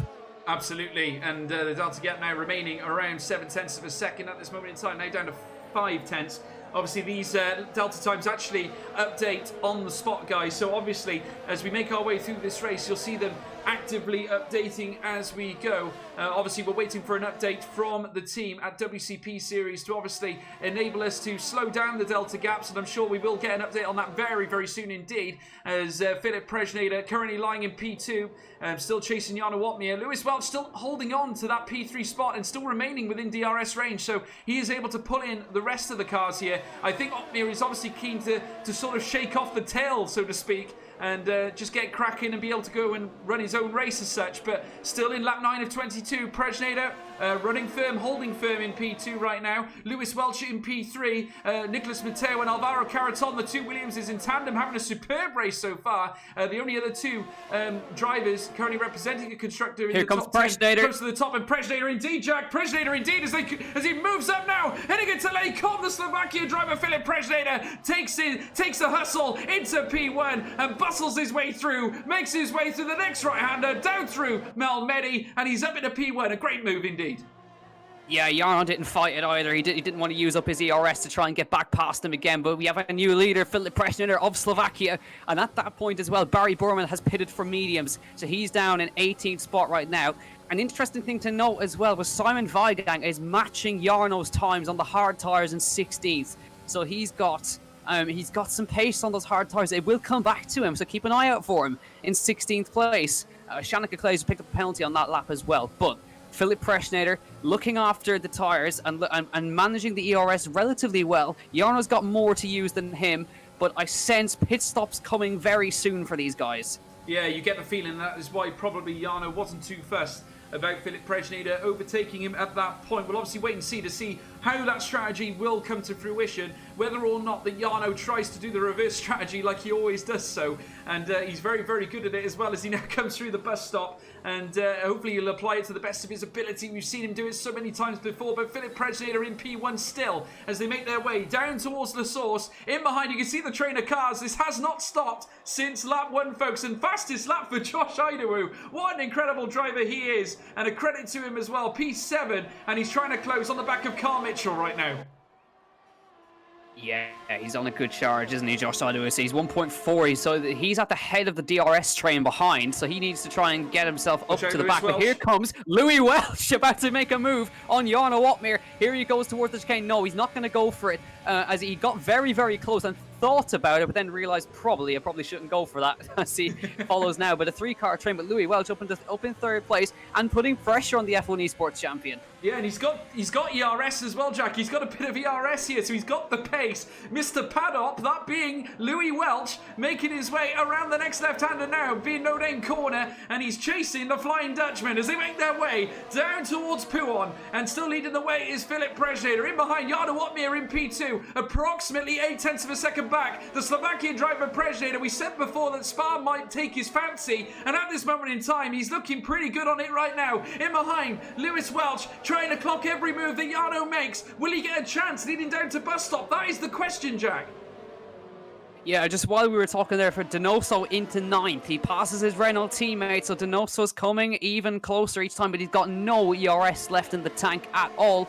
I've got a feeling the two Williams are about to swap places because Alcaraton is flying up to the back of Nicolas Matteo through Blanchimont. Here he comes now. Where is he going to go? He's going to go to the outside line. No team orders at Williams here. Matteo squeezes him round to the outside, and Alvaro Caraton pulls it off around the inside, but look at Matteo, floors it on the outside. He has to give the position, and Caraton forces the issue and moves into 4th place. 0 team orders at Williams, but Caraton moves into 4th. Absolutely. Caraton has jumped 4 places since the start of this race. That is absolutely sensational. We've also got a battle on our hands here because Louis Welch back in the frame for a potential overtaking. He's right in the gearbox of Jarno Opmeer, the Flying Dutchman now, as they come up now through towards the Kemmel Straight. The DRS becomes active. In the slipstream goes Louis Welch. He does go alongside Opmeer. He does. The Flying Dutchman looking to try and break it in on the outside there. Slovakian Philip Presnader, but no, he cannot let it loose. Louis Welch, though, with every opportunity, is really probing the rear end of the Flying Dutchman, looking for a way through, looking for a chance, but cannot get it done. But the battle between these three is nothing short of thrilling, Jack. Yeah, it really, really is. And Alvaro Caraton, after that short battle, he was out of DRS. He's now back in DRS. So Alvaro Caraton fancies a bit of this action too. The Spaniard in 4th, driving really, really well, as he always does. But Presnader still in the lead this one, but look at the amount of ERS Jarno has. He's got 75% charge versus 50% charge for Philip Presnader. Louis Welch at the moment has about 30%, so Jarno is managing ERS at the moment. He's got plenty to use, and once he manages to get, he will go on the attack. So he's basically what he's waiting to do is save up that for either an outlap or an inlap and fly around, as Jorge Albarol is in the wall in the final sector, and virtual safety car is deployed, and Presnader, they immediately peel into the pit lane. Jarno has to back up, and immediately now Louis Welch went into the back of him, and there you go, penalty for Opmeer because he caused a collision. Penalty for Opmeer. Caraton's lost his front wing as well. He's lost an end plate. There's damage applied. That is going to cause chaos at the top end. Nicolas Matteo is currently leading this race. I don't know what this will mean at the end, folks. Of course, there's been a massive, massive change up here. Presnader just leaving the pit lane as well. Penalties applied. Opmeer now down into P5 for now. Jumps up to P4 instantly with Caraton boxing for a new wing. Carl Mitchell up into P5. Upsets on the cards here, folks. Matteo is now your race leader. But Philip Presnader is P2, fresh soft tires. Louis Welch is now 3rd, or second on the road, and Jarno Opmeer is currently behind him now. And hello, Simon Weigang and Shannon Clay. I told you to come back to them. Absolutely, look at them there, Clay and Weigang together, currently P6 and 7, Idaho as well in tandem, and they're on hard tyres. They could go to the end here as they round through the Lecom bends, heading round Malmedy. The Haas certainly looking in good shape here. Weigang looking to make it a great return here to PSGL if he can do just that. Currently in P6, on for some very good points indeed, but as we look further up as well, still Lewis Welch in P3, time penalty applied, this time to Nicholas Matteo, the race leader, at least for now. Just looking back here at this moment in time, Brezhnader in P2, Welch in P3. They are currently your net race leaders as things stand. Jarno Opmeer, after that penalty is applied, I'm not sure how this is going to affect the end of the race, but watch out for Simon Weigang. We just had confirmation that 5 seconds will be removed if Jarno Opmeer does not pit again. So we got to keep an eye out for that. So currently that penalty will not stand for Jarno Opmeer. But even so, he lost the place to Louis Welch in the pit stops. So I think Louis Welch, the Alfa Romeo crew, getting the tyres changed a bit quicker, and he moves in front anyways. But now the race is firmly in the hands of Philip Brezhnader. He just needs to keep going, and he now takes the net race lead in this one as Matteo pits for soft compound tyres. Opmeer moves to third. It'll be Kyle Mitchell who goes into fourth place now, and Simon Weigang into the top 5. It's going to be tight now between actually Kyle Mitchell and Matteo, but Mitchell's into the fourth. Matteo's right behind him, and Simon Weigang leading the train now of Idaho, Tom 97 and Shannon Clay. This virtual safety car not really working for Simon because they all pitted for fresh tyres, but he's still trying to make that one stop work. Yeah, and I've got to say, Kyle Mitchell now in jeopardy, because here comes Nicholas Matteo, of course, who's just got a penalty, and he's just zoomed past heading into Lecom. A great move indeed by Nicholas Matteo, and that moves him up a spot. He's now up to P4, the Williams. In behind as well, you've got Josh Idaho, who's broken Simon Weigang and moved up into P6. Sensational Simon Weigang, who, of course, now has got a string of cars in behind him, including that of Tom Martinez in the Ferrari, as well as Shanaka Clay, who is currently in tandem in the Red Bull. Sven Noller has also joined the fray as well, as we're now witnessing this DRS train. A little bit of activity heading out of No Name Corner. Here comes Sven Noller down the inside, and Puwal, absolutely brilliant. Sven Noller down the inside. Here comes Dylan Warren as well. Dylan Warren out of nowhere drags himself through, beats Shanaka Clay to the punch, makes his way up into the top 10, and sensational drive by the youngster. I don't know where Dylan's come out of. He's just back in the points all of a sudden. And Denoso, I don't know what happened to him in the stops, but he's dropped down to 17th place and basically out of it now. But Dylan Warren on a big charge, about to come back, and now it's Sven Noller. Overtake on. Here they go towards Blanchimont. He's going to go for the outside line, and Blanchimont corner. He leaves him room. He's got the inside for the bus stop chicane. Sensational overtake from Dylan Warren if he pulls it off, and yes, he does get it stopped. And that is an unbelievable overtake, bravery. And now here he comes on Tom 97 straight through. That's 2 places, possibly 3, as Weigang cuts him off into Los Angeles. There's contact between all of them, and now it's going to be Tom 97 into P7. But this is absolute craziness in this race. The virtual safety car has stacked them all up together, but this is brilliant racing in PSGL. Absolutely tremendous. Here they come now as they round out of Eau Rouge, making their way through. Simon Weigang has been trumped here by Tom Martinez, but the battle is not over. Here they come now. Simon Weigang on the inside, hanging his way up through towards Lecom. He shuts the door. Dylan Warren looking for the double as they make their way through the next chicane. The Racing Point applying his trade, looking to cause damage here upon Tom Martinez. But we're looking at this battle now carrying through. Tom Martinez hanging on as they make their way around the next right-hander. Dylan Warren can't quite get it done, but what a sensational drive here by the youngster. Forever brave, forever tenacious. Dylan Warren, take a bow. Some supreme racing. He's up in a P9, Jack. Brilliant stuff. I don't know how Simon Weigang has managed to hang on versus all these guys. He's still in front after all that. And now, but he's going to have to sustain another attack from all these guys because he's on 11 lap old hard compound tyres. Tom 97, fresh tyres for everyone behind him.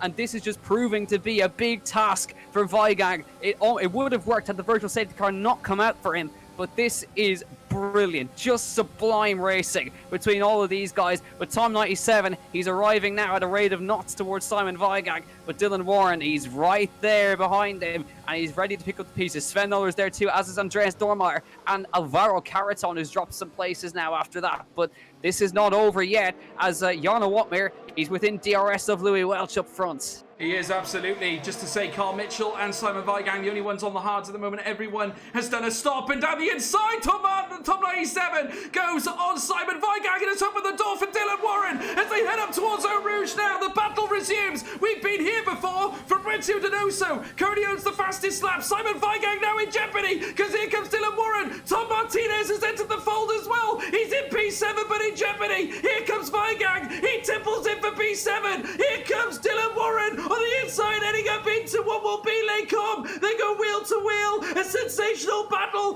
Dylan Warren looking to hang on. And is he going to get it done? Yeah, they still go wheel to wheel on the outside of Malmedy. 3 wide now. Here comes Sven Nöller down the inside. What a sensational move. Heading into the next right-hander. Absolutely brilliant stuff as they head round this next left. Oh my word, Dylan Warren down to P10. Sven Nöller, move for the race, has jumped 2 places in 2 corners. Absolutely amazing stuff. George, a new player has entered the game. Barry Borman's with them now in 14th place. He's on the back of Shanika Clay, and he's joined the fun here in this 7-car battle. Yes, 7-car battle for 7th place, led at the moment by Simon Weigang, Sven Nöller, then Tom 97, Dylan Warren, and Andreas Dormeyer, Alvaro Caraton, Shanika Clay, Barry Borman, and Joshua Kazani, who are all within basically a second of each other. As now, here comes Alvaro Caraton outside of Blanchimont. They make contact as Andreas Dormeyer leaves in the room. Caraton goes around the outside. Here he comes on Dylan Warren. Double overtake in the space of 2 corners. Here he goes around the outside. Contact between them, but he gets a double move on the both of them in the space of a few corners. Brilliant job from the Spaniard. Yeah, Dormeyer has lost an end plate. Dormeyer has lost an end plate. Dylan Warren had to slow up a bus stop, and it's cost Dormeyer his end plate. But at the end of the day, Alvaro Caraton with an absolutely phenomenal move. But as the pace starts to heat up now, we have literally got 6 laps remaining here, folks, in this extraordinary race. Fabrizio Donoso has just nailed the fastest lap, and that'll certainly serve him well at the end of the race. But here they come now, up towards Kemmel, as we're now witnessing the battles become more and more intoxicating. Here comes Sven Nöller down the inside of Simon Weigang up towards Les Combes. This man is magic, Jack. Absolute magic. Sven Nöller, some incredible moves, some incredible racing. This is certainly delivered here in the top 10. Absolutely phenomenal stuff. The Renault has moved up once again. He has been absolutely tenacious in the last couple of laps and has left Simon Weigang down in P8 and now trying to hold off Tom Martinez. Incredible stuff, Jack. I think we can all safely say we're glad Simon is back in PSGL, because he's brought us a fantastic fight right here. But Barry Borman, he's almost back in the points. I mean, what a drive this is from the Iranian. Drive-through penalty served earlier, and he's now on the back of Dylan Warren, 2 places off the points. He is driven out of his skin today, as this has been such a hard race for him and for the team, but he has done so well. Sector 2 and 3, we have a yellow, and that is for Nolan Lambert, who spun it. Just coming in there. He's got back going again, thankfully for him, but he's now dropping down the order. He's down to there, but now this is going to get a little bit feisty now, as we see. I think the 2 Red Bulls getting closer together now. Shanika Clay's trying to get past Andreas Dormeyer as they head into the bus stop chicane. Shanika goes for a little look, but no way through for him just yet. But this is crazy. Sven Nöller now, he's almost safe. He's almost broken that DRS train, but this is going to be great, because now Barry Borman's got it. He wants to have a piece of this action too.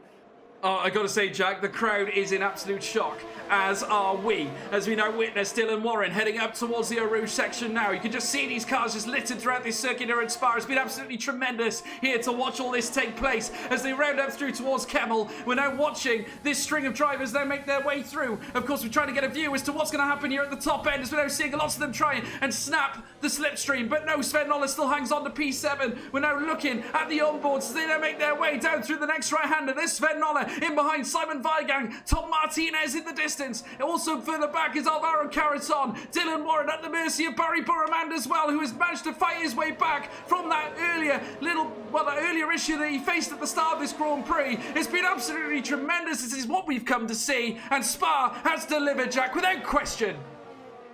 I think it's a bit sad that when we cross the line next time, there's only 5 laps left in this race. We're on coming on to lap 18 of 22. It's still all in favour of Philip Preschnader. He's 3.5 seconds in front of Louis Welch, who's still running in second and doing an amazing job where he is. Jarno Watmir, of course, with a 5-second penalty, but he will have that removed.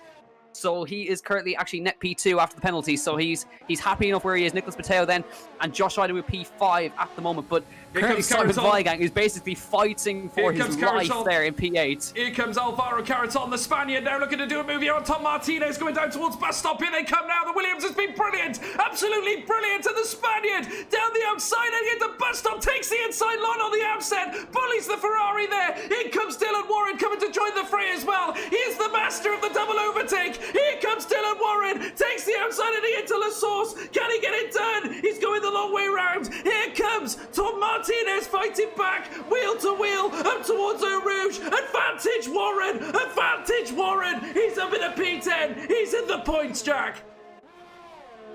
Oh, this is you just can't connect your eyes off it. Here comes Tom Martinez back at him, but watch out for that Iranian flying up behind him now. Dylan Warren going to lose the position to Barry Boorman. Can he maybe do a double here? Barry Boorman trying to look at the inside of Tom Martinez, but he can't quite get there. But Boorman up to 11th, and now he's got one more place to gain to get back in the points. He has indeed, but Warren hasn't let him go, Jack. Warren hasn't let him go. He opts for the outside line, looks to try and cut through, heading into what seemed to be Rivage. They're all hanging in there. It's an absolute war of attrition here in the midfield. It is absolutely sublime to watch. Burman trying to let loose here on this midfield pack, this midfield cluster of battles that we have seen throughout this race. It has been absolutely sensational. Headed around Pouon now. You can see Weigang is desperately in trouble now because he has got Alvaro Caraton, who has been absolutely brilliant here today. Closing in on the outset now, heading into what will be Stabilo. And I gotta say, it's really opened the door here for Sven Noller to get some clean air here, Jack. He's loving life there in P7. He's got to get out of that, isn't he? Alvaro Caraton now. He's the next man to try and get past Simon Weigang. He's been flying now. I think he got a little bit screwed over with the strategy today. He was right up at the front there, but not able to capitalize compared to his teammate Nicholas Mateo. But he's biding his time now, not going to try anything into the bus stop chicane. He's going to look for that run with the DRS down the straight here. But Simon doing ever so well on 16-lap-old hard tires to hang on to 8th spot right now. But I've got a feeling that here comes Jarno Watmere on Louis Welch. He's got 81% charge in that ERS. And is he going to even use any? Louis Welch is not going to fight that one. Jarno Watmere up to 2nd place. And the question is, can he hunt down that man in first? He's got a big task ahead of him with 4 laps left. Yes, indeed. Jarno Watmere now, who started 2nd. He is currently in 2nd place. And Lewis Welch there in P3. The battle rages on in the midfield. Simon Weigang now hunted down and put down by Alvaro Caraton, the Spaniard. Relentless on the soft tyres, has found the pace. He has now got Sven Noller ahead of him now. Approximately a second and a half separates the two of them. Sven Noller on his medium tyres is now going to try and fend off the advances of Alvaro Caraton on the softs. It's been absolutely tremendous here. 3 laps remaining. Time penalty applied to Simon Weigang, and brutal that will be in that midfield cluster. That is not going to help him, Jack. That is going to truly certainly reflect at the end of this race. Absolutely devastating for Simon Weigang.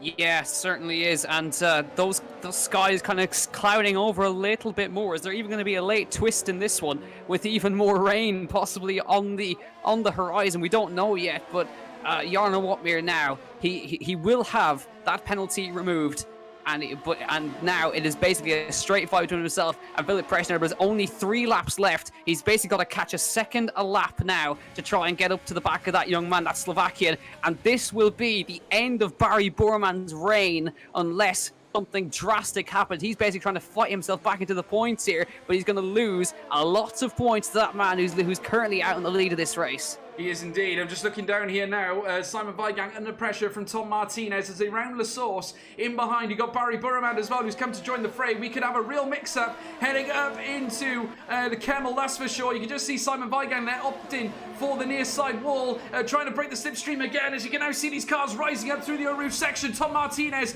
looking to apply his trade here, going up through Kemmel straight. The Ferrari power being applied against Ferrari powered Haas as they come up towards. They come. Here comes indeed Tom Martinez and snatches certainly that P9 position. Now Simon Weigang is at the mercy of Barry Burman. How many times have we seen these guys go at it, Jack? Sensational.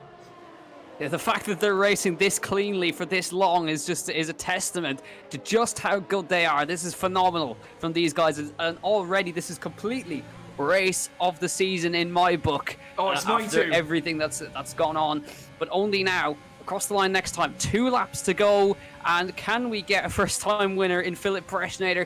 He's going to be hoping that the rain doesn't come down now, because this is going to be, because nobody's going to bother to pit. It's going to be a case, if it does rain, of just trying to just not put it in the wall with just these 2 laps left to run. But can it now be a question, can Barry Borman get that Alpha into the points and try and minimize that damage in the championship?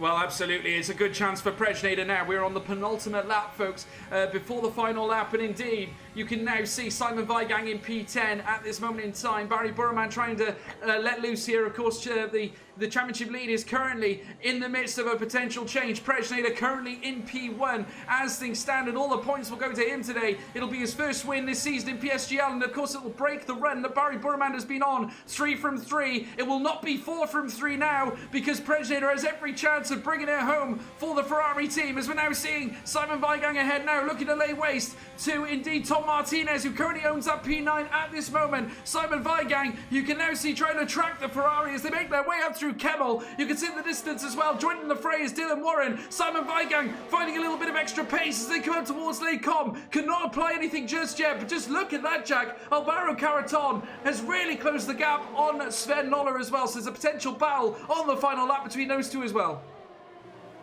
Yeah, there is. I've just been kind of looking at it. Barry should be in the point anyway after the penalties are applied to the cars in front, so he has driven back to the front, back basically to the midfield. He should be on for about, I think, 7th or 8th after penalties are applied. So he's driven really, really well. He knows he doesn't need to try anything really untoward to get past Simon Weigang here, but Simon's fighting a losing battle. He's going to drop down anyways after the penalties are applied. Dylan Warren's going to get himself into the points as well after the penalties are applied, but there is just one more lap left of Spa here today, and it has belonged, believe it or not, after the drive-through penalties. Philipp Preschnader about to begin the final lap, 3.5 seconds in front of Jarno Wotmir, and no less deserving, but he has driven a sublime Grand Prix today. Oh, he's been absolutely spectacular, Jack. I've got to say, nothing was on the cards leading into Spa. None of us had any predictions, but Preschnader's done just that, as we're now witnessing Simon Weigang now traipsing all over the rear end of Tom Martinez once again. I've got to say, the battles that we've seen in the middle part of the track have certainly been absolutely tremendous. Certainly for the middle card, you just see a nudge there from Simon Weigang on the rear of Tom Martinez. They get so close as they head around La Source, as we now watch them head up towards Eau Rouge now, and in behind you can see Dylan Warren looking to pounce potentially on Barry Burman, but I have to say Barry Burman on those mediums are going to become very effective. Here comes Simon Weigang on the last lap of the race, a potential move done here on Tom Martinez. Of course, penalties applied yet, as we can now see them heading up towards Les Combes now. Another penalty for Nicolas Mateo as they make their way around Les Combes, and Weigang gets it done, and Burman up in a P10, Jack, a sweeping manoeuvre, sensational. That is brilliant for Barry Burman. He's into the points on track, and he's done that on merit from a drive-through penalty on the first lap of the race. What a drive from the Iranian. He's going to get points today, and he can be very proud of how he drove. He's going to get at least P9 in this one. That is a sublime effort from that young Iranian, but even more of a sublime effort, a complete surprise package today. He is going to end the domination of Barry Burman. It was eventually going to come to an end. It was 3 in a row for Barry Burman, 4 poles in a row. We have a new name on the top step of the podium today through the last corner. It goes to Philipp Preschnader of Ferrari. He wins in Spa for the first time. Jarno Wotmir is going to finish in 2nd place, and Louis Welch is going to be on the 3rd step of the podium after a great drive to that 3rd spot. And it's going to be Josh Idawu gets it by 4/10. He's on the podium at last. Josh Idawu into 3rd place. But Barry Burman, let's watch him now. He's going to come across the line to get a P7 finish. What a great drive. But Preschnader is the man of the hour. Brand new winner in PSGL. Incredible stuff. And Dylan Warren up into P8 as well, Jack. Simon Weigang up into P9 as well. Sven Noller got tagged back after the issues that they had as they now come across past the paddock straight.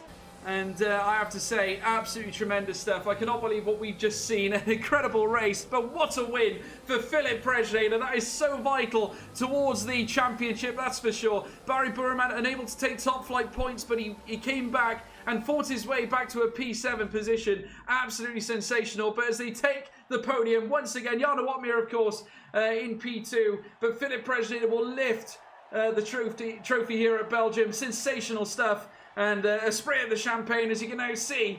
Jarno Watmere and Presneder, as well as Josh Idawu. An incredible drive from Idawu as well to get into the podium placings. He certainly deserved it after a very, very consistent and steady drive indeed. Let's take a look at the final classifications, folks, for that exceptional race. My mind has been absolutely blown, Jack. I cannot believe what we've just seen. Philip Presneder is your winner. The Slovakian driver for Ferrari takes top spot after starting third on the grid. Sensational drive.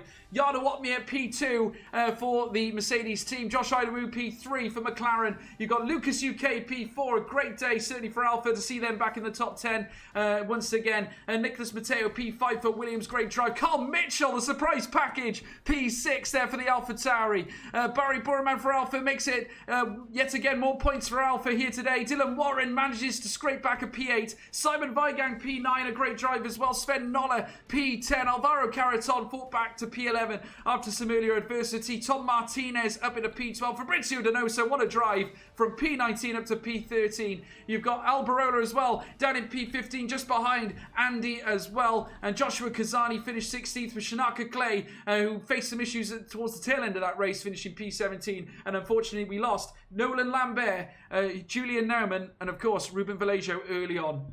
But Jack, mind is officially blown. I did not expect any of that. Wow. I mean, midfield battle was just incredible. That was incredible. Now, I'm pretty sure that we're probably going to see some penalties removed. Of course, these results are all provisional, but I think we have 5-second penalties for Jarno, Louis Welch, and probably Alvaro Caraton as well, which will probably be looked into.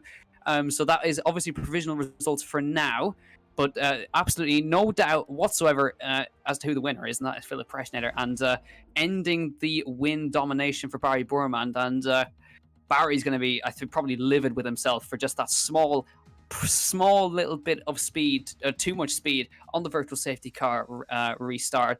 And I guarantee it wasn't by much. It was probably just literally half a tenth, but half a tenth over is still over, and it'll give you that penalty, as harsh as it is. But I'm sure he'll come back very strong. Oh, I'm sure he will, Jack, without a shadow of a doubt. But that was absolutely amazing. I cannot believe what we've just seen. Mind blown once again. I keep saying it, but it does not make it any less true. It is absolutely unbelievable. And I believe we have got some guests joining us indeed for an interview. And one of the guys is certainly ready to go, that being Philip Presneder. And I'm glad to be joined by Philip here for the first interview of this broadcast here in the commentary box. Philip, how are you? Delighted. Really happy with it. Going into the race after that qualifying, which I've messed up, I wasn't thinking that this would play into my hands like this, but somehow it came to my hands, and yeah, I just managed it. Really happy with it. Oh, I got to say, it was such a crazy race, wasn't it? The battles were absolutely enthralling. Then you had Boremand with a drive-through penalty. Then it looked like Otmir might get a penalty as well, which we believe there was a slight issue at the time. I believe that's getting removed, but nonetheless, it did not change the fabric of the result. But you got there. Obviously, qualifying, like you said, wasn't your easiest experience. Obviously, no one expected a wet race in terms of where we saw it, or a wet Q2. Sorry. But nonetheless, you came through. It was a dogged battle. Was it the case from the get-go that you just wanted to stay behind Jarno for a few laps, just track what the Dutchman does, and then pounce on him later on? Was that the plan?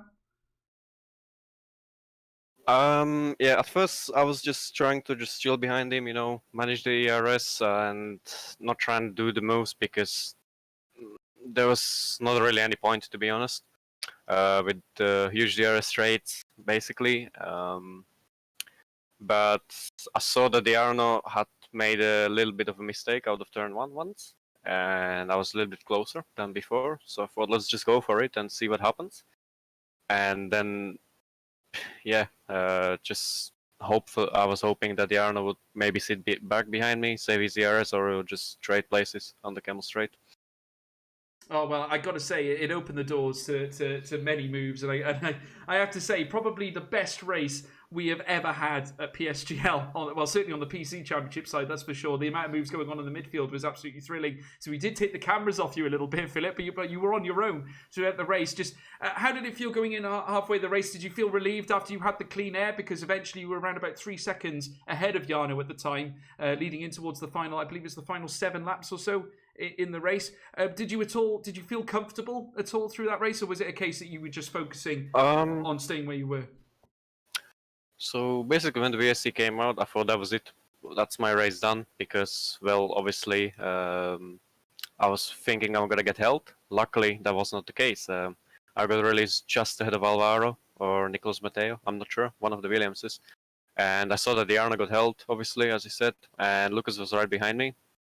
I saw that my pace was better than Lucas, so all I did basically was just to dial back the pace down a little and save as much ERS as I can for the final lap, and maybe have a little fun shootout with the Arna in the final laps to see who would get the faster lap.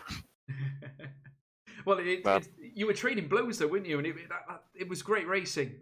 Utilising the slipstream and the DRS on the Kemmel stretch. You took him just before the pit stop. I mean, how vital was it to get a number on Jarno Opmeer before your pit stop? Was that a very, very key factor into the result today?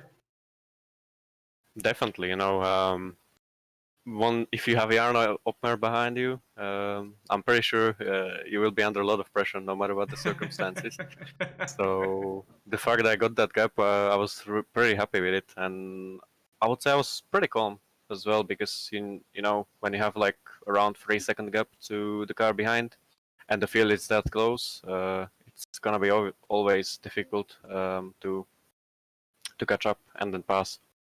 No, absolutely. Well, I got to say, Philip, a great try from yourself, and I got to say, it's done the championship the world of good, because it's drawn you closer to Barry's points as well. So it was 18 points before the race. You brought it right back in now. So we're going to look forward to the championship battle continuing for the rest of the season. So very well done indeed, Philip. Well done.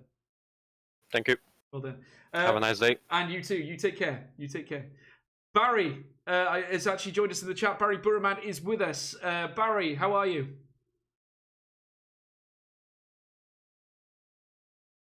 Barry, are you there? Can you hear me? I can now. Yes, I didn't quite go to plan. Didn't quite go to plan today, Barry. Did it? It was a bit of a ball buster, really. I'd imagine coming towards the end. You got hit with the drive-through. Would you say that's the story of the race? To be honest, first of all, should say hi to everyone who are watching, and to you and Jack. I just don't know what to say. Like, when it is, first of all, it was my mistake because I forgot the Q2 was raining, and I really didn't know I can use medium tires as well. So it was completely my bad. But I am really sure I still can win the race because the pace was really there. And even I think that quali lap was really nice again as well. Just amazing. I really enjoyed it as well. I clipped that as well. I think I can show it. And so let's go on to the race. When Witcher safety car came, I was really watching the delta, and then the delta was like 1.5.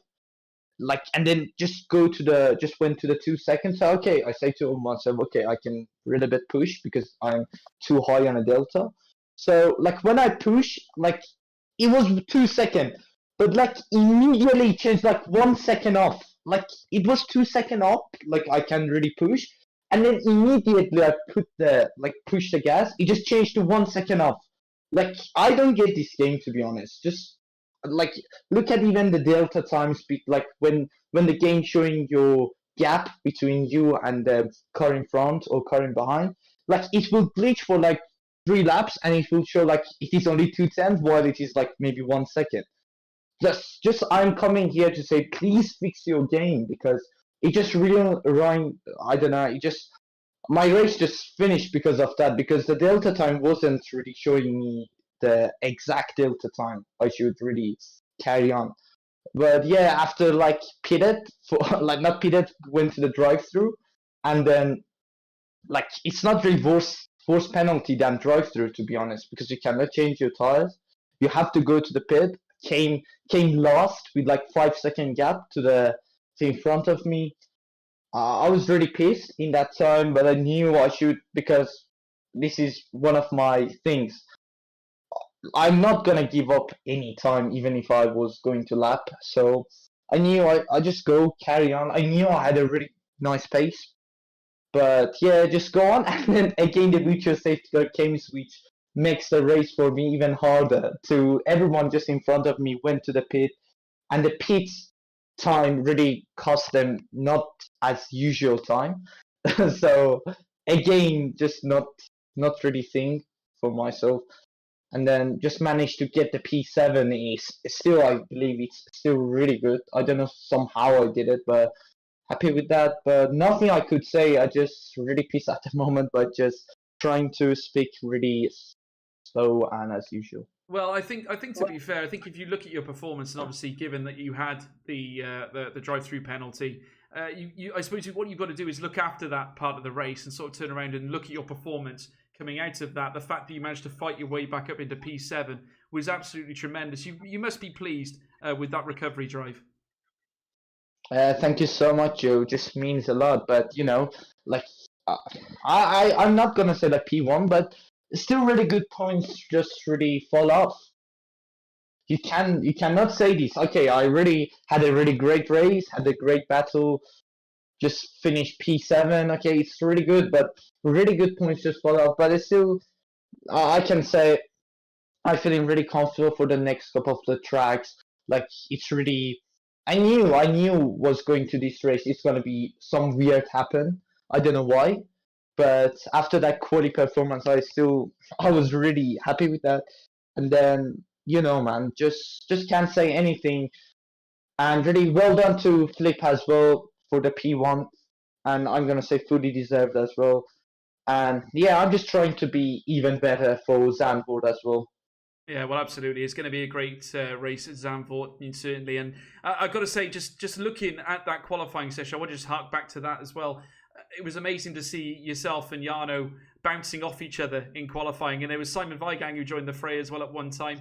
And also even Carl Mitchell, who was up there in the top three. But just to see you and Jarno trading blows, trying to break into the 139s, he just could not quite pip you at the last moment. But just how comfortable were you feeling in qualifying?